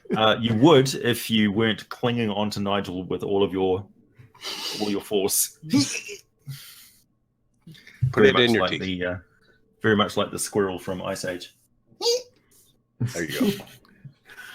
Okay, so you pass through the greatest threat you've ever faced, aside from that devil you faced not so long ago.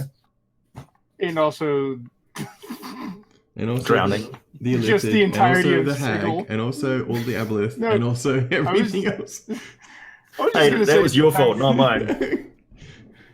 I set him up, man. You knock him down. Okay, so you enter the inner reaches.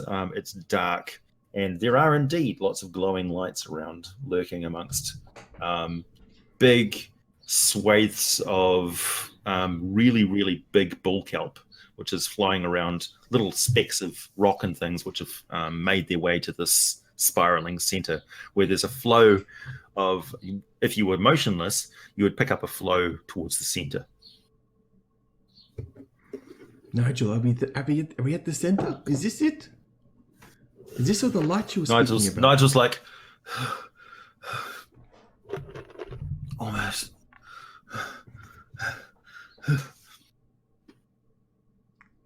Wish I had He's something like to help you, Nigel. Breathing water hard.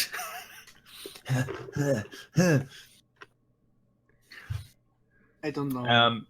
What's So he you get saying? closer, and there's a swirling darkness, like a singularity that the water is flowing into, as Nigel starts to circle around, and you get a sense of like gravity now as you push against him, as there's a centrifugal force which is sort of pushing you outwards, and Nigel starts to struggle and swim and say, "When I say let go, let go." Okay, Nigel, you've been really helpful. Thank you so much. Yeah, I hate you you, have lady. your exit, buddy. Hold on to each other and go. I released Nigel from my service. Thump. I'll still call you friend. You guys go book and disappear. From their perspective, you vanish. Thinking about crying angel tears, fountain, sigil, ladies' quarters, gardens. Trying not Give to me piss myself. give me a wisdom check. Gives me wisdom check. All of us? Yeah, sure. Oh god. No, Oh no. it's a That's a 4. It's a 14 with the +1, so 15 total. I'm in the plane of fire, guys. Don't think of this. 12. Nice. Everybody but the Ratatosk. Everybody but the No, I'm just kidding. Split the party. That would be fantastic. Yeah, you're on a different plane of existence. No, you all appear splashing around in the fountain in Sigil. I never thought I'd be so glad to be in a fountain. Of all of the fucking dice rolls to butcher. Yeah. Great. So when you get up, Alea, you go shake, shake, shake, shake, shake, and your hair catches on fire. I prestidigitate my head just immediately. Yeah. Dry. It's like a hairdryer. You sculpt your bouffant of flame. Meanwhile, everybody's getting this wet t-shirt competition view of you. Your What are you diaphanous. looking at? Somebody throws a coin. I A don't member pick it up of out of the principle. a member of the faction of the Harmonium comes over and says, "Get out of the water, or you're going to be facing a fine." Yeah. You said that again. I guess we step out of the water. I'm already out of the water. Right. I'm just like, I'm done with this. Thanks, Mr. Harmonium. We couldn't get it. We couldn't have figured that one out by ourselves. I say, sarcastically enough so that he can't notice. He says, "That's an interesting." Who's wearing the circlet, by the way? The language translation circlet. Alien. You are. He says, "That's an interesting trinket you got. you're wearing there. And those of you the others are standing there in the water, he's switched to speaking a weird language. He says, Oh, I speak. So he just switched to Rilmani. Of course, That's an interesting artifact you have there. Yes, well, I only have the best artifacts. I don't pick any old artifacts to wear. He switches back to common. Huh. Language translation. Thought so. That looks remarkably like a circlet of Googlius. Oh, does it just? What are you in the fashion police now, as well as the fountain police? Something of a historian, you might say. Do you have any other artifacts related to that you brought into the city? There was this book, but that's gone forever now. Oh, there's the boots that we're wearing, and I show him the boots. I'm sorry. I didn't want to. Any weapons or anything? I didn't actually see him grab the swords. Actually, before we give up No. all of our fanciness that we found, have there been any interesting reports from the Smoldering Corpse Bar recently? Yeah, the Bloating Corpse Inn. No, not the Bloated Corpse, the Smoldering Corpse. I know it's in the Hive, which is where the Harmonium had the least interest in, but obviously something of great interest might have happened there recently. We went off-world. You cutters. I thought you were clueless. Right. No. Is there anything that we should be aware of? I should probably file a report. Yes, I think we'll need to go make a report. We were You're attacked. under arrest. Who? Me? I think it's best that I keep you in custody. I think it's All best right. that you mind your business, color spray. And then I color spray him, I guess. Let's see if it works. Oh no! So I'm going to empower that. That's 10. 13. I am just not. Okay, so that's 13, 19, 23, 26, Oh yeah, it's highly effective. 20, I look 30, to the Warforged, 31. and I'm just like, 31 hit points if he has, he goes blind. And then I tell him to run. Yeah, he's definitely blinded. All right, let's run. I run. Okay. I'm trying to get back to either the Sensate or the Yawning Rat. Or Phantoms, whichever is closest out of those three. From here, Phantoms would be closest. I make my way to Phantoms as well, I guess. Okay. I am a member of the Brotherhood of Order. I'm going to hang out until his vision comes back. Uh-huh. And I'm going to be under arrest. He's just standing there like, son of a...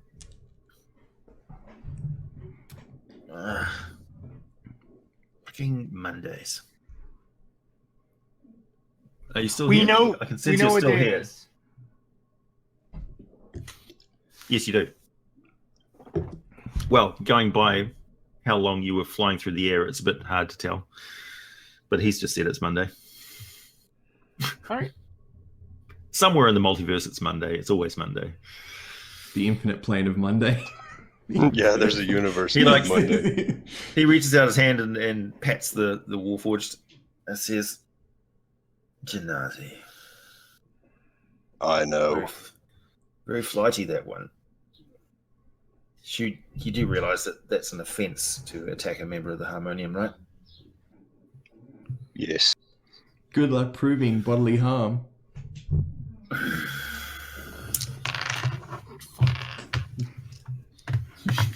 That's why I color sprayed him and didn't burn his hands in. So you are hightailing your way to Phantom's. The others. What are you doing, Ratatosk? I said I was going to run, but I was waiting kind of to see what the Warforged was doing, and since he's staying, I would probably stay. One does not glance back when running pell-mell from the lore. I literally the first thing I said was I look up to the Warforged and go like this. Okay. I've known him longer than I've known her, so I would stay with him. Okay.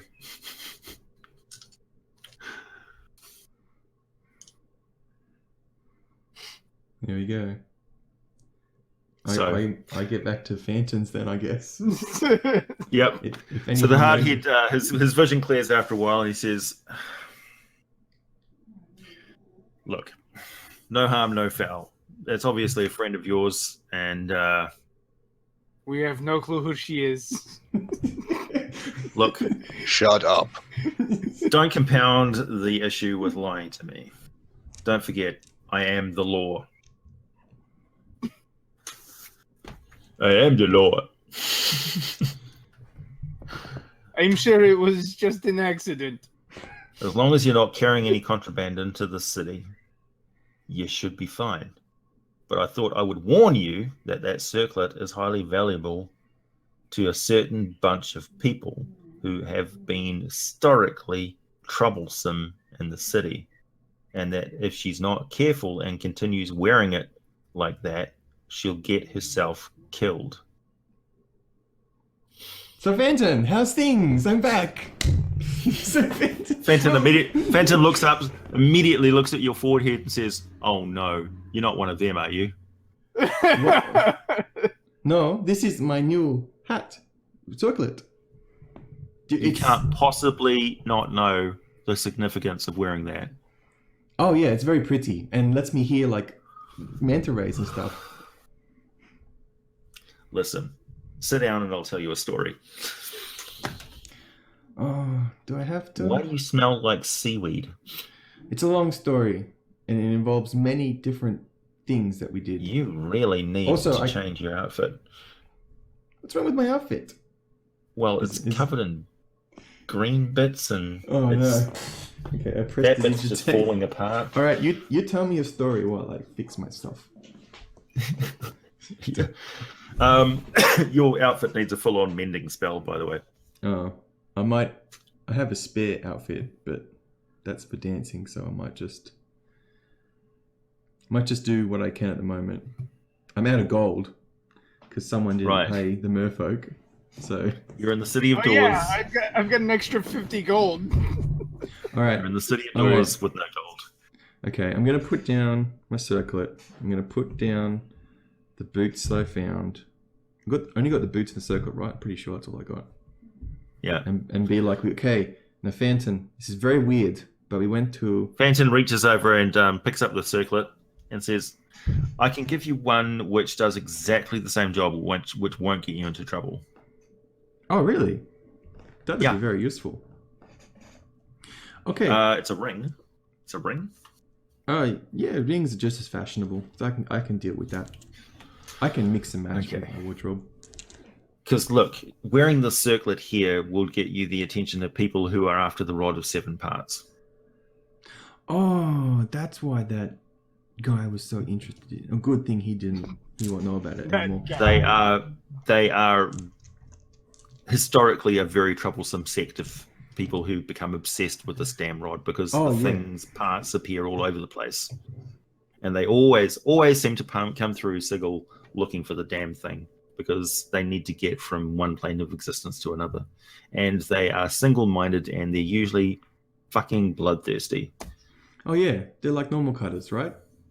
But just really obsessed about this one. Planeless. Yeah. They're planeless. They're not clueless. They're planeless. They're even worse. And then they become obsessed and they don't realize that the obsession with this thing is changing them and everything around them because the more parts of it that they accrue, the more obsessed with order and the more disruptive to the environment they are. It's never been put back It was a together, different right? universe back then. Things weren't the same as they are now. Has there ever been any parts in SIGs recently? No, I don't, like, it's never come together, all 7 parts, right? That's never happened. I don't know. I don't want to know, and I don't want to discuss it. Okay. Well, I also don't want to discuss who we met at the place where I got this, because we need to get a mind blank or something like that in regards to what happened. It's a long story. Oh, now I'm really curious. Oh yes, here's another thing. This is really important. Has the Smoldering Corpse bar, has anything terrible happened recently there? That relates to what it is that what happened before. I guess around this time we're entering Fenton's shop. There's been reports of more murders than normal in the sewers. Have you been in the sewers? Is that where you found the circlet? No, but the sewer thing... Because your outfit looks like it's been in the sewers. I am not In a the roundabout way.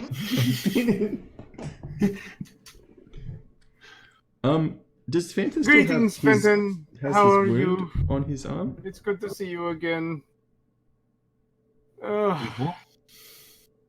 I'm sure you want to comment about the way I look, but please don't. I've had quite the No, day. how thin you are. Have you been eating properly? No, You look I haven't. starved. You literally look like a drowned rat. Yes, I haven't eaten in about a week. How much Feels like- time has passed since you last saw us? I haven't seen you for at least 8 days. That sounds about right. So 8 days to a year. Got it. We jumped through... You need some food. Here. Yes. He gives you a bag of grain. So does Fenton still have It'll his do. wound on his arm after 8 days? No, it's He still healed. It's healed. Yep. Is the Praetorian steel still hanging on the wall somewhere? No. I asked him if he's had any tiefling customers recently. Oh, you know I don't talk about my business. Okay, have No, you I had keep neutral around here. have you had any customers that would maybe be at the Smoldering Corpse bar? I don't even know why you were there. Why were you there? That's way out of your league. Oh, are we talking about I look daggers Haunted at the Corpse? Ratatosk. Apparently we are. What? Look, you don't have to tell me what's going on, but if you want me to answer your questions, Oh I'll yeah, give no, you more information. we did some crazy stuff. It was awesome. It was we killed a hag, then we reincarnated her into the water systems. The Wait. river stick. What? What? What? That wasn't my idea. That was their idea to throw this crystal thing that Squid Man gave It was them. your idea to throw the hag into the water, though. Yes, but the water wasn't even going to be a problem if you didn't throw that crystal thing. Look, I was just doing what I was asked to. What crystal? Where did you get a Oh, so- reincarnation spell? So there was a crystal that we got from a mind flare or from an illithid, and he was like, "Hey, I'll give you."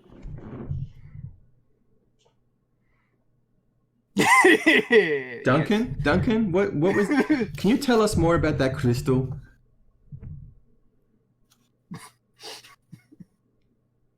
It was supposed to be a psionic amplification crystal. And as the Aboleth were reaching to pull me into the river Styx, I told Yigvor to throw the crystal into the far side. Completely reasonable. It killed all the Aboleth and Aboleth. formed a water elemental of what I assume is their essence from the river Styx that then chased us. Oh, okay, that explains a bit. So then the hag that we were dealing with to try to get a scrying spell, she panicked, tried to kill us. Actually, just me. You were fine. She didn't care about you. Who told you that a hag would scry for you? Well, it was a Oh, cheap and God. nasty deal that that Iggy found out and then had to go pursue. Who did you Anyway, find out her this consciousness deal was absorbed from? by the elementals, so now there's the mind of a hag inside a moving part of the river Styx. Okay, that would be probably what's killing people in the sewers. Most likely. It was who was it?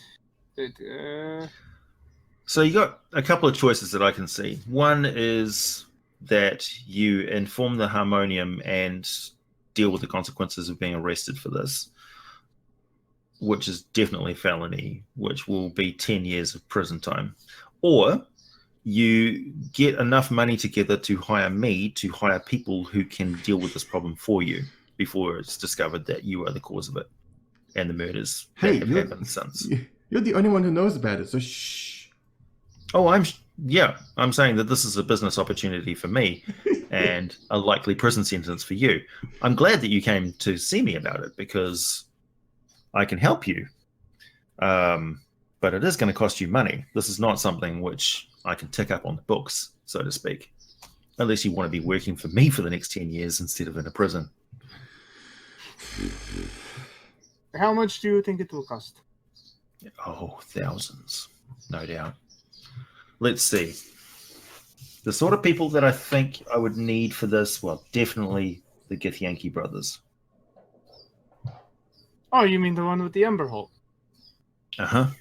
Well, they owe us a favor, so maybe they'll do it a little bit cheaper. They owe you a favor? They owe me a favor. We saved them. I hired you. Well, if they You owe hired you a us favor. to report on what happened, not to save them. Correct. It's a bonus on my part. Oh, this enterprising. I mean, it's not dishonest for me to know your natures.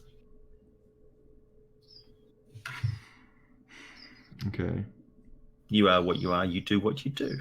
Perhaps you should bargain more effectively, but that's part of the experience of life, isn't it? Yes, the experience. You've certainly had some experiences recently, and I'm offering you a chance to get out of those consequences for your actions. Right. Look, I just need a bit of gold to start off this thing that we've started. So you need some work, possibly risky work, before this catches up with you. Well, I just happen to have something along those lines.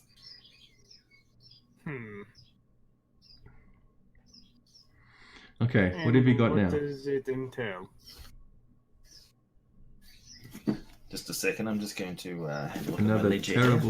terrible trip to the astral plane? Is that it? Let's see. Okay, guys. Here's me DMing on the fly.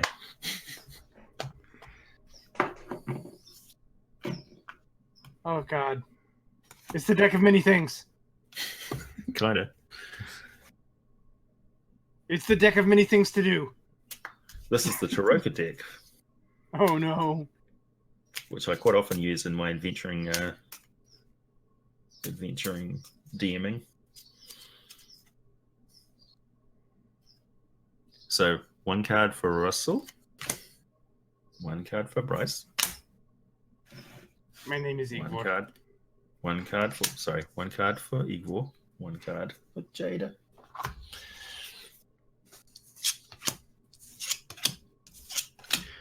The good news is all of the cards are right way up.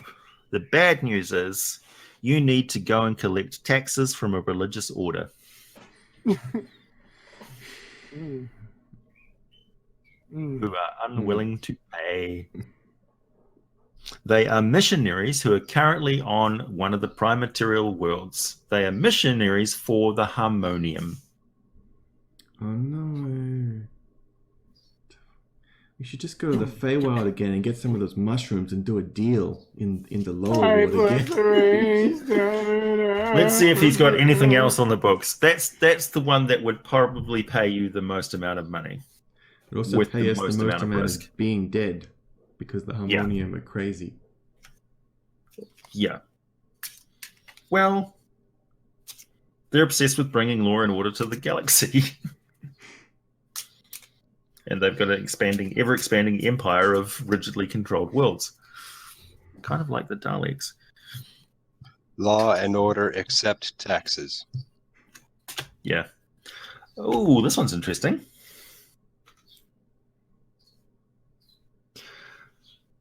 There is a bounty out on a fallen celestial. Huh? I think we might know who you're talking about.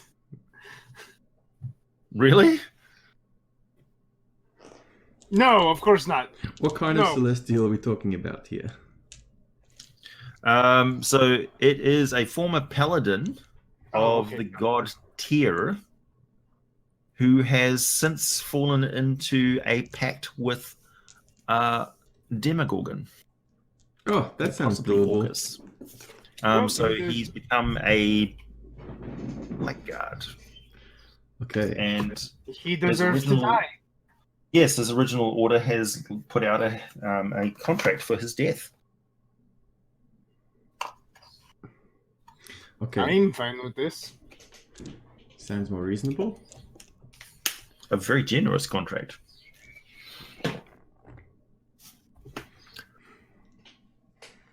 Okay. Before we do this, I feel like we have some other things we need to attend to. Iggy, can you go to that person who gave you the kit with all the chemicals in it? Can you go and purchase me, and I write down a list of things that I need, which look like a list of feminine products, but in actual fact is a disguise kit that I want him to go buy for me. Yeah, I believe it's no, it's not Dallanometer. It's Ogrim Goat man. Ogrim Follock. Goat Centaur. The Bureau. He does business.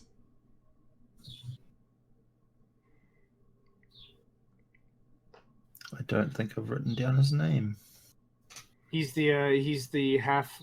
He wrote it in the Google Docs somewhere, but he's the Goat Centaur. Okay, and I want him. So I go and tell Iggy to go surreptitiously and go buy the disguise kit because we need to go incognito now.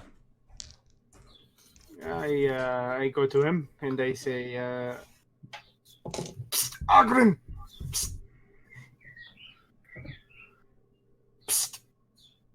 Hey. Yeah.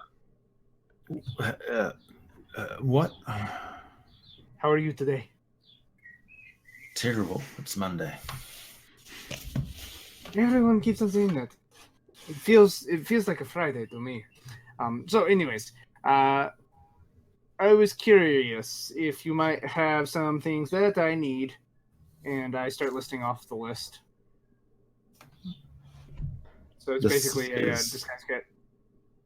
Okay. Yeah. I can get that for you easily.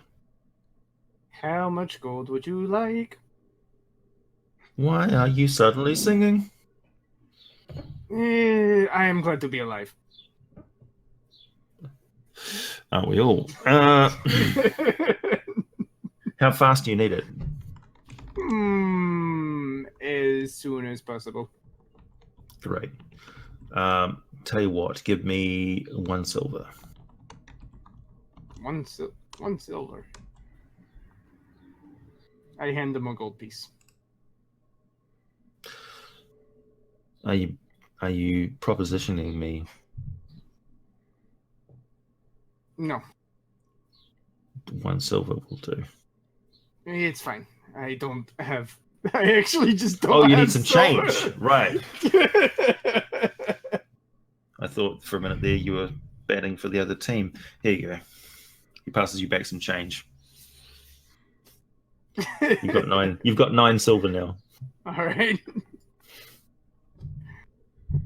So I'm guessing in a day Great. I have. Thank you. Over there, So we that need. stall is everything that you need. You son of a bitch. What can I say? Welcome to Monday. He mutters and says something about people who should know better.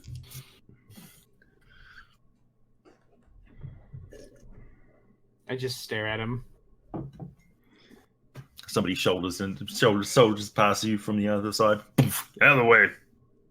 I still just stare at him, trying to make him uncomfortable. A cart passes over top of you. He's still standing there staring at him. All right, and then I go and buy the stuff that I need. How much is it? He's like drinking like a latte.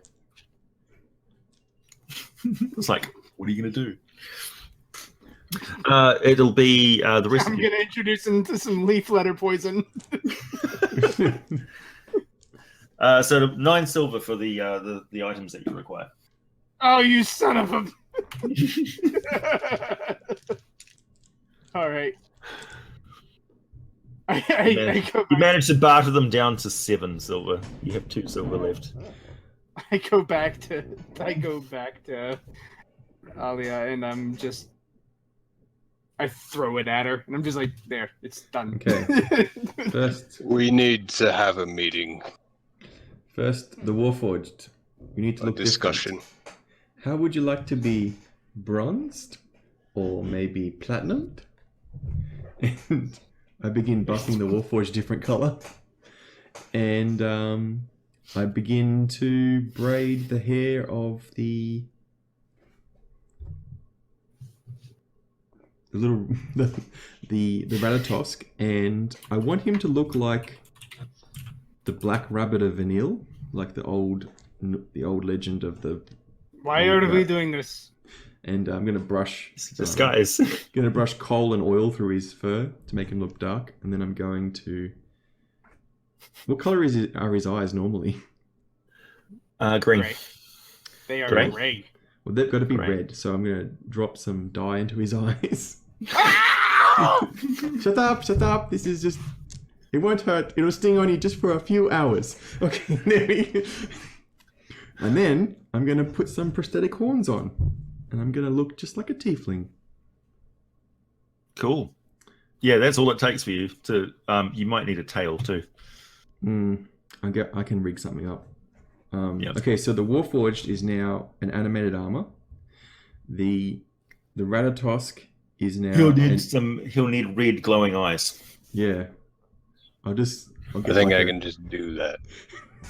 Cool. Okay. All right. Remember, red eyes all the time now. Warforged. So you want You to like reach inside and like disconnect a bit, and your eyes go.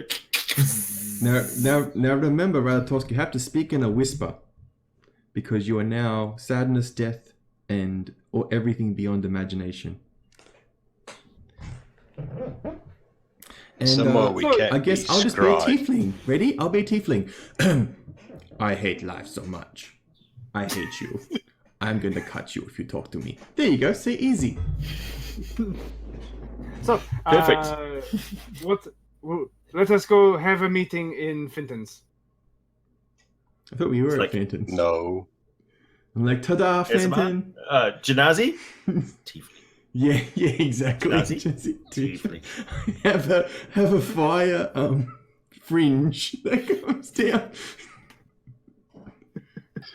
Do I know anywhere we could go where we can't be scried? Or Yes. Sort of thing like that. You're in Fenton's personal home, which is scrying protected. I introduce Fenton to. I'm going to call myself. He says, "Hello, strangers. How may I help you?" Okay, it's. I did not agree to this. This burns like hell. My name is now. What's a good tiefling name? Edgy McEsh. No. Okay. So your Fenton name, Iggy. pulls out a hat which is a large, sort of Three Musketeers hat with a plumed feather, and hands it over to the Ratatosk and says, "Try that." Boom. You're now a small gnome. I look ridiculous. You can adjust it. I turn it to the side. You are still a small gnome. He says, mentally. I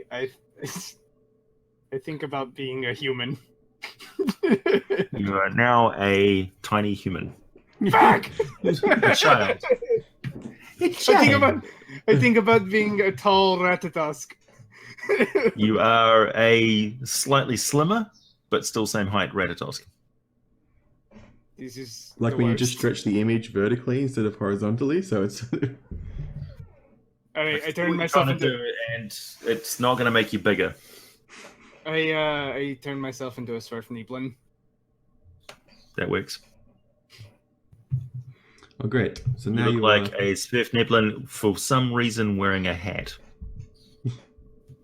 because it's too I'm sunny not happy outside, that obviously. I'm bald. Okay. And a new animated armor here. All right, so I'm guessing that's a hat of disguise. Yeah. It says, "I want that back." It's probably not going to happen. It's probably going to be destroyed in some horrible way when we die. Takes the head off you. It was a joke. You're gonna I need to take the hat work. back. You're gonna need to work on your reassurances of your friends or Okay, your so now- employers, in the case may be. Now I Take just my look hat like back. I just How look much do like you want for the hat? I'll take it off your fee. Very well. So I take it you're going hunting? Yes, I am a tiefling. He is my familiar, and he is my animated armor. Easy enough. It's like we were whole other people. So your plan is to infiltrate by being people of a more evil bent. Sure, why not? That's simple. It's good. I turn into a dwagger. A short dweger. Yes. A dweger child. Yes. Okay. With a massive beard. I think this hat has made my life They a don't lot have harder massive now. beard. Would Also, just be there my- is a Yes. tricorn. At Also a best, you have tricorn. a wispy moustache. That's the best you can do. I also have a tricorn on. Okay. a tricorn child Duragar. Yeah. Yes. Wearing a nappy. Wearing a dark Chainmail nappy. Chainmail nappy. Hey. Let me try this. I hate everything as well. Oh, emo. Yeah, it's fun. I see. It actually It's comes fun. out Scottish for some reason. Oh, hold on, I Okay. can do this. All right, let's do this. Let's go there, and we're gonna kill some people. No, we're just Yep. going to find out what's up with this water, and why it did the thing that it did, and how we can get rid of it. What? Okay. Oh, there's a thing killing stuff in the sewer, and it's our fault. No, I thought we were gonna kill a paladin. Oh, we did to do that too, of course. All right. Okay. So, anyways, after some time, I go up to Duncan and I was like 2 hours ago, you said you wanted to have a meeting.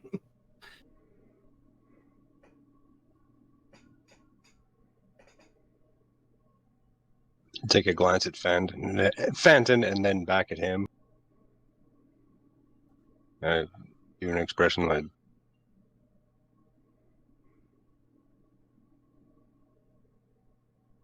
Oh. Let's be somebody else then. I have to go back to the bar to purchase alcohol. So, Fenton, in regards to this Praetorian steel that you had here that you had sold, are you going to get any more in? You're going to get some more in of it? You know, is it like popular here in Sigil? No? Not likely. No? Okay, I make small talk with Fenton. There was some trouble when I got that last log. I'm not inclined to repeat it anytime soon. He says, rubbing his arm.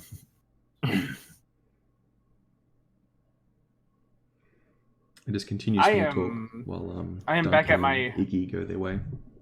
I am back at my room in the yawning mouse or the yawning rat. Yeah, the yawning rat. Okay. So you make your way through the city streets of Sigil. Mm-hmm. And by my room, I mean. So you're accosted halfway by a friend of yours who's another Ratatosk. Can you not tell that I am a Duergar? Yes, he can tell you're a Duergar. That's exactly why he's talking to you. God damn it. Hey! Don't ignore me, kick. Do that again and I will pluck your ears off, you dirty rat. Yeah. Look, could you tell Felgard that I'll have his money tomorrow? You know Felgard, right? You look like you know Felgard. You must know Felgard. You know Felgard, don't you? I am a child. I am looking for my father. I don't know who Felgard Does is. your daddy know Felgard? And why are you walking around on the street by yourself, little one? Come on. I was born yesterday. What's the name of this friend? Felgard. No, the Ratatosk. Oh, Skirret.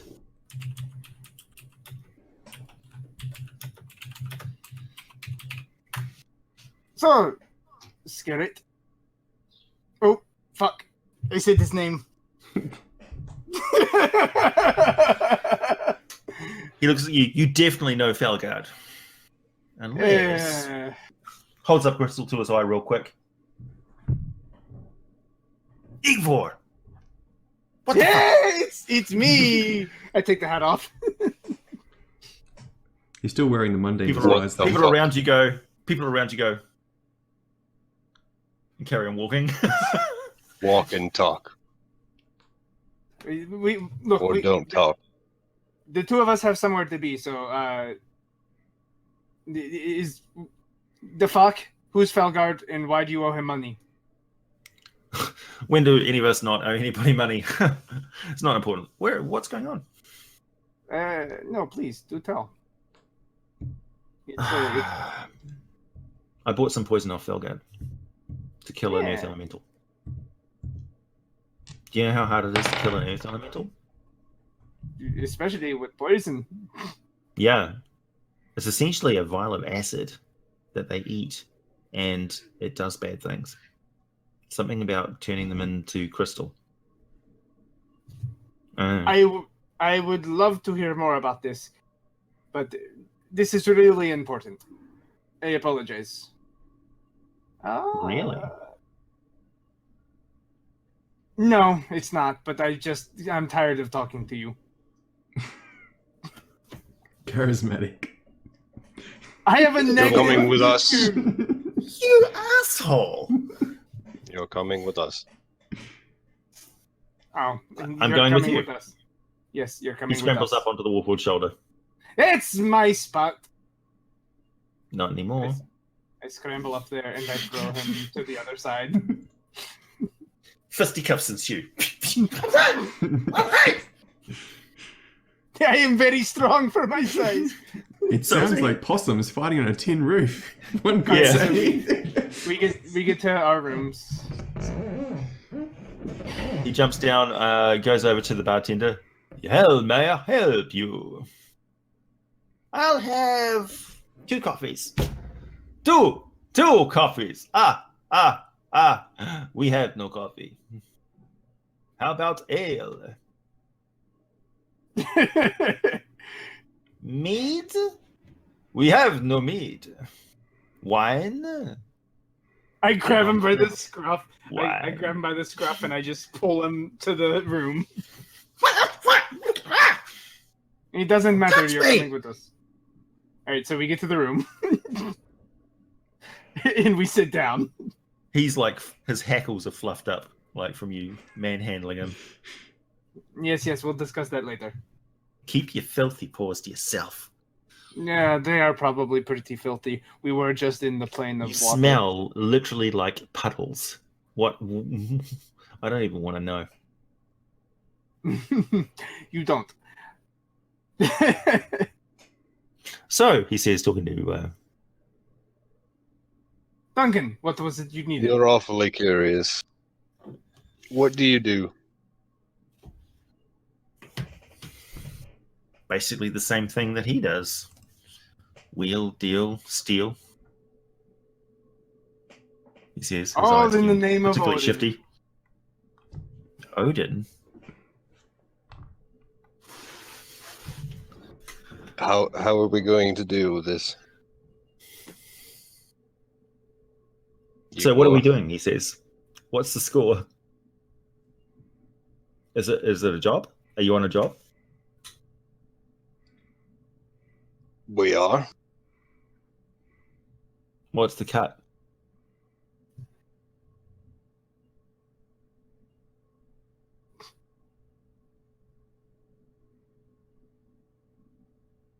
Wait a minute. Are you getting paid? We will owe less. What did you do? But I can't have you running around saying that Igor was dressed up and he wouldn't tell me what he was doing. Oh, I see. So you need me to keep quiet. Yes. Or we just make you quiet. Well, look. Aside from you being an asshole, I've got nothing against you or anything. And it's difficult to work in the city by yourself. So I need to, I've been told, cultivate some more friends. So how about we be friends?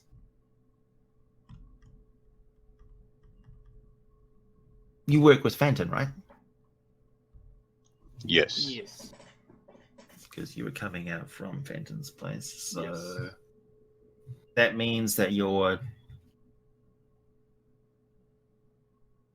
owe Fenton something?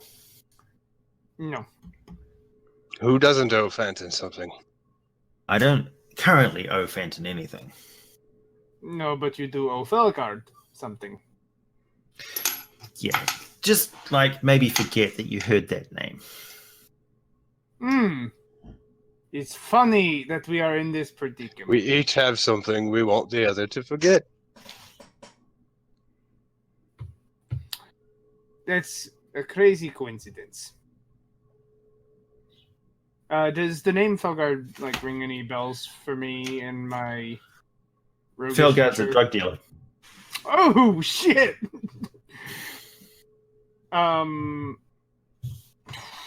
Hey, we did that accidentally, remember? What are you? What are you doing dealing with someone of Felgard's type?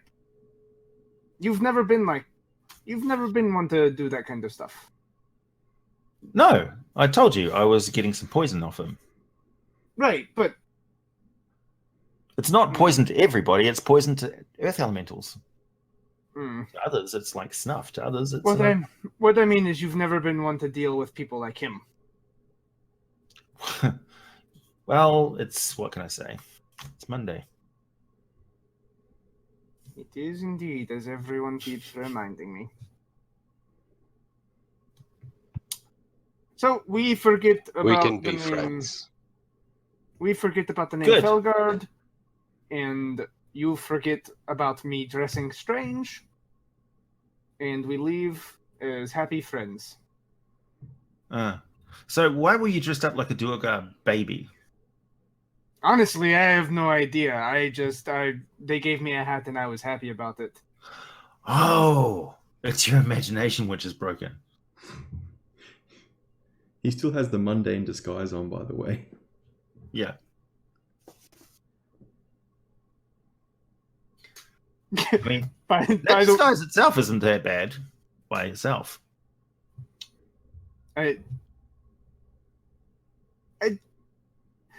Look, somebody just started putting makeup on me and pouring things into my eyes. Look at this! Yeah. That looks like it's infected. It's never going to come out. Oh, it probably will. Look. Look. What's your mission? What are you doing? Maybe I can help. We are on a quest to liberate everyone from... I don't even know. I'm gonna be honest. There was We're a nice assassinating a paladin, a fallen paladin.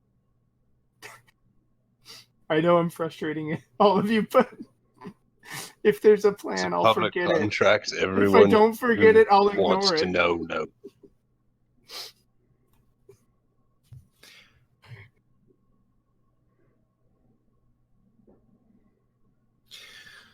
Agrim. Agrim Follock is the barrier. No wonder I didn't get it right. Okay. So, he says, yeah, I can help with that. I know a lot of unsavory people. At least you can drop their names.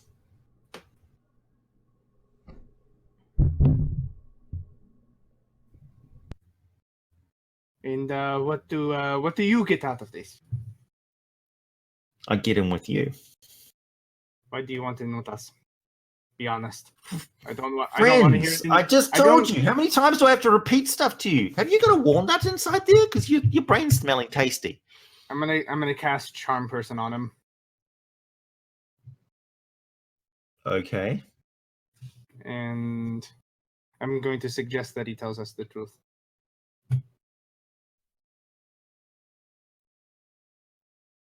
He says, I actually don't like you. Why do you want in with us? Because my tiefling friend says that I'm annoying and she doesn't want to work with me anymore, and I owe somebody a lot of money.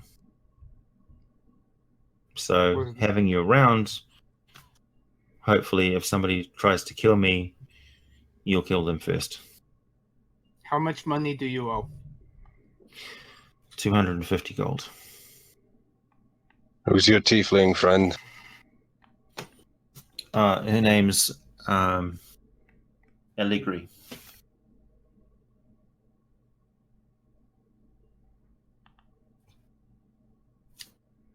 I hand him 40 pieces of gold and I say, here, it's a start.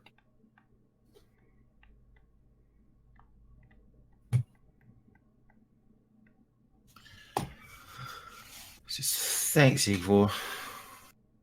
You're a better person than I am.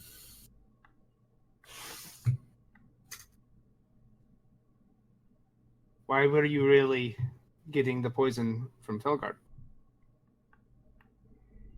Because I was hired to kill an earth elemental. Okay, so that was the truth. That's good. It's good to know. At least you aren't lying about everything. I don't really want to lie about anything. Does anyone ever really want to lie? Well, it's kind of a... Yes, it's kind of a thing around here. Well, I was going to say it's part of my religion, but you know that. Seeing as we're such good friends. I turn to Duncan. He's like really morose when he's charmed. It's kind of weird. What do you want to do with him?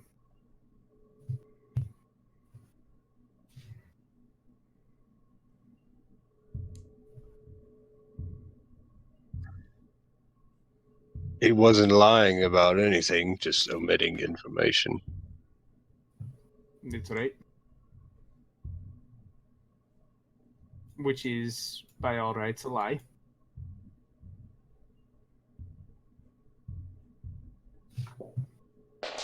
If you want to split hairs,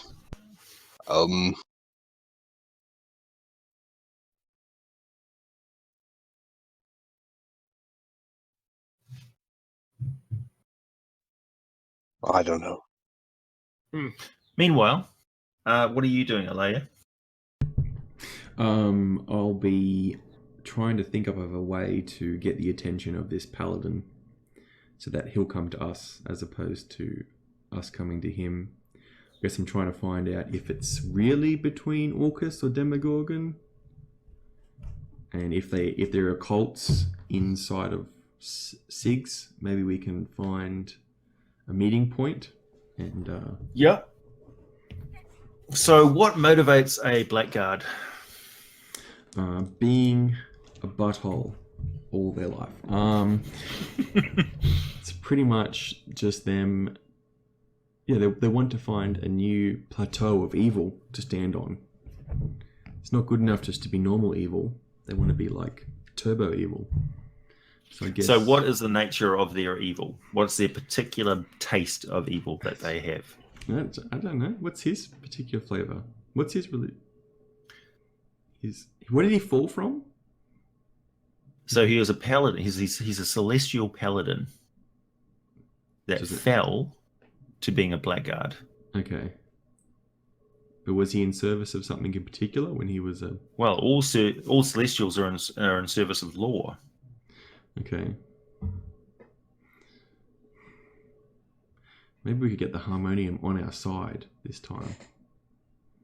Depends what sort of anti-paladin blackguard thing he is. I'm looking to see. We can convince him to go extract taxes from the harmonium. We're going to try and do two birds with one stone.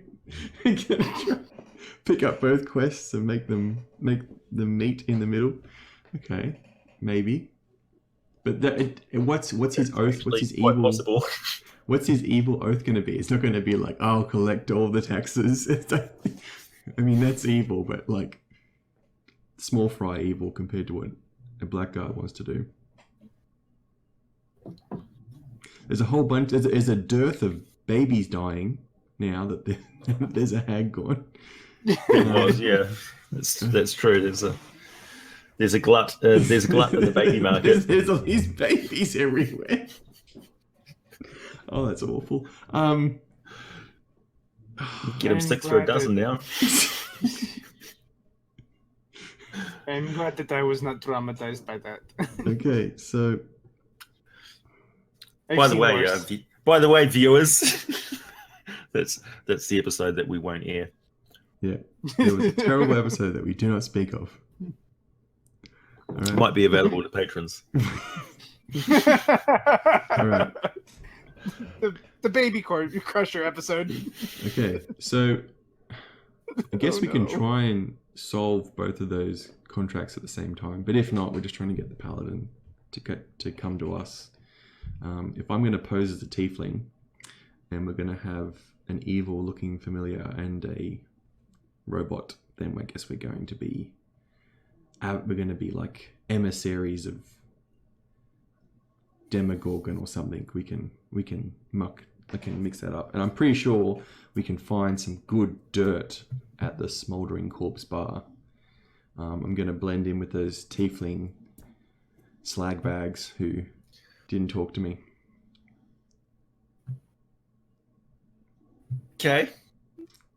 And you said there was a cameo. How good is your disguising? Do you really want it to blend in with the people who you're disguised as? Yeah. They have a culture. They have a society of their own. Yeah, you know? I mean with tieflings. I'm sure that I'm familiar with tieflings of Sigil.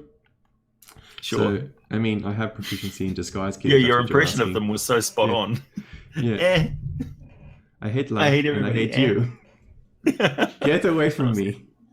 I'll stab you. I'll stab you. All right. And yeah. And so I'm thinking, okay, so go to the Smoldering Corpse, collect information, try to come up with a cool ruse that will catch his attention, and then use that information against him or confront him if possible.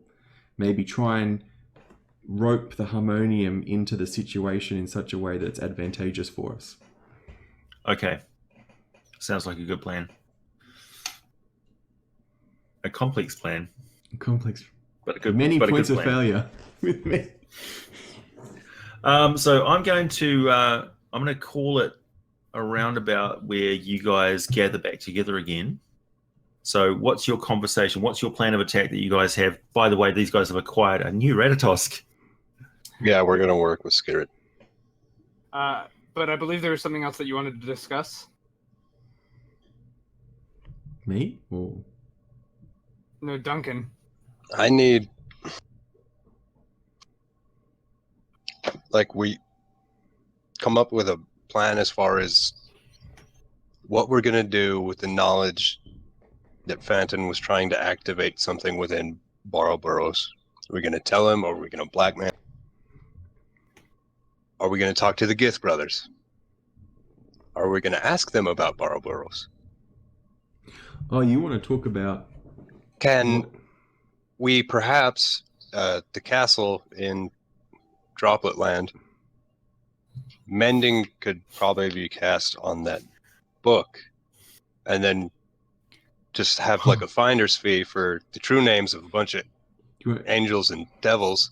That is a lot of money. We can get somebody back there. You know how risky getting that book is? So we use Osriel in all of this. That book, that was like the most craziest thing ever. Like, that would cause so many problems if we had that. If anyone found out we had that, we'd be instantly dead. Yes, but we don't have to. We wouldn't just have tell someone how to get there. We already have a name in our head that Maybe we can't Phantom. say or repeat. And you think Phantom is not some sort of amazing diva solar who can protect us from anything that shows up, you know? He doesn't know our names. He literally owns like an op shop. A ritzy op shop. A high-end op shop. He doesn't know our name, I'm pretty sure. He was talking shit to us about killing everyone we've ever known, but does he really know who we are? I don't know. He has all sorts of magic he could be using. I mean, we didn't say any of our names. No, we definitely didn't. We were there. So. But we said his, That's which true. was very offensive. Especially if what was his name again? And if we're working with someone we can trust, we could just take his name off the list of names you can use. It was something like Beanbop Bizarudam. As a player, I'm trying to like triangulate Phantom having the Batorian steel, seeing the Cambion at the Smoldering Corpse bar, and then meeting this devil person, and then the Ward of 7 Parts, and I think it's all some sort of web that connects somehow. All of this in front of Scarrett. No, he's charmed right though. You tell him just to... And even so, don't listen. We could just not tell them about the notebook, but feed someone, the lunatics who are willing to go to any fucking end, which means they're willing to give us money. Just tell them how to get to the castle. By the way, now that my charm has ended, he knows that he was charmed. But I would also like to point out that I did give him money.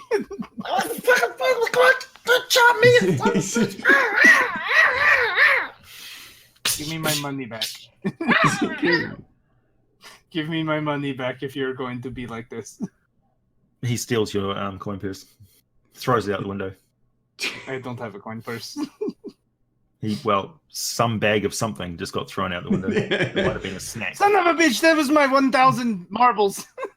Or my 1,000. There is a commotion out on the street outside as a horse falls over.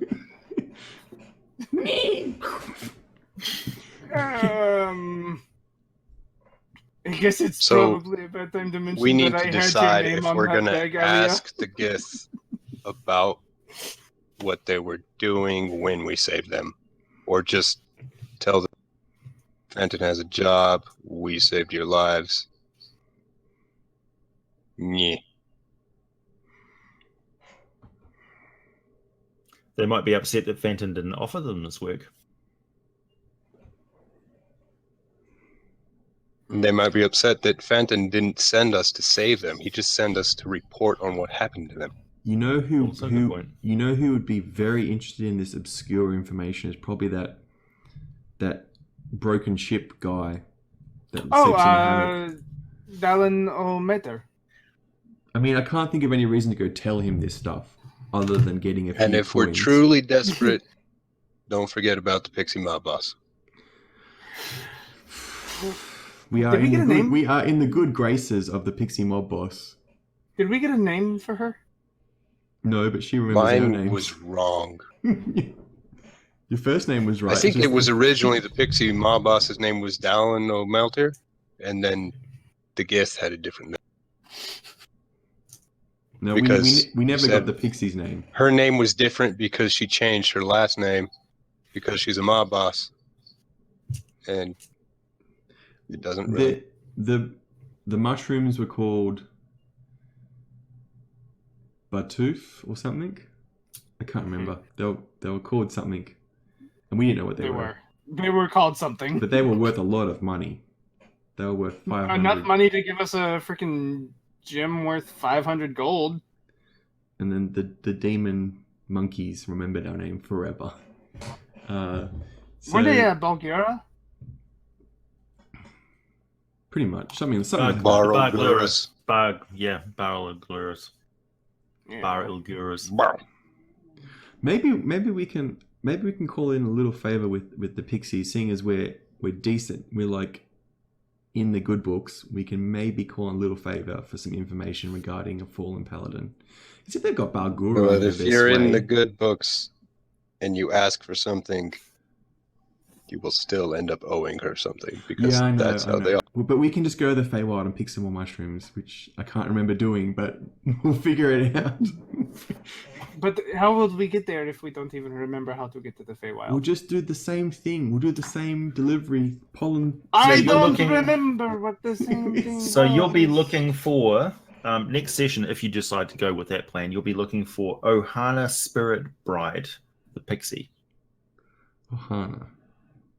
Oh, Okay. so she's a hippie. Spirit Bride. Probably don't call fairies hippies. Come to me and you ask me a favor. You make him a damn. When I ask a favor in return, I'll make an offer. You cannot refuse. She's also going to make an offer that I can't understand. Oh, these webs we weave. Okay. Oh, goodness. All right, guys. I so think we'll we call should. it we'll call it a day. The week As to Monday kind of draws to a try close and the whatever passes for sunlight winks out of the murky mists of Sigil, Yeah. and you guys sit in a hotel room, and the events of the week have caught up with you. The waterlogged journey, the strange sights and sounds, the frantic pace, the weird sting in your eyes of unusual unguents, and just the general stress and heartache of it all has caused you to pass out into sleep.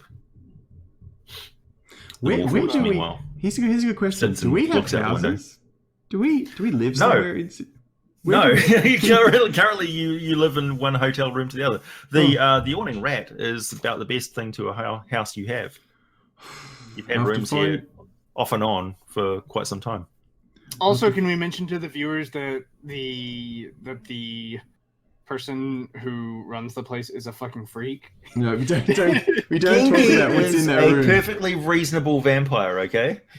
So, I'm sorry, it tell was that like, to the oh, he seems like a corpse nice in his He's room. one of the guy. best. And then- One of the best. Tell that to the corpse in his room. Oh, Was she a okay. corpse? Hey, man, don't kink shame. no. He's a vampire. What can I say? It gets cold at night. Okay, Cold good and session. Good Ah, session. ah, Oh no!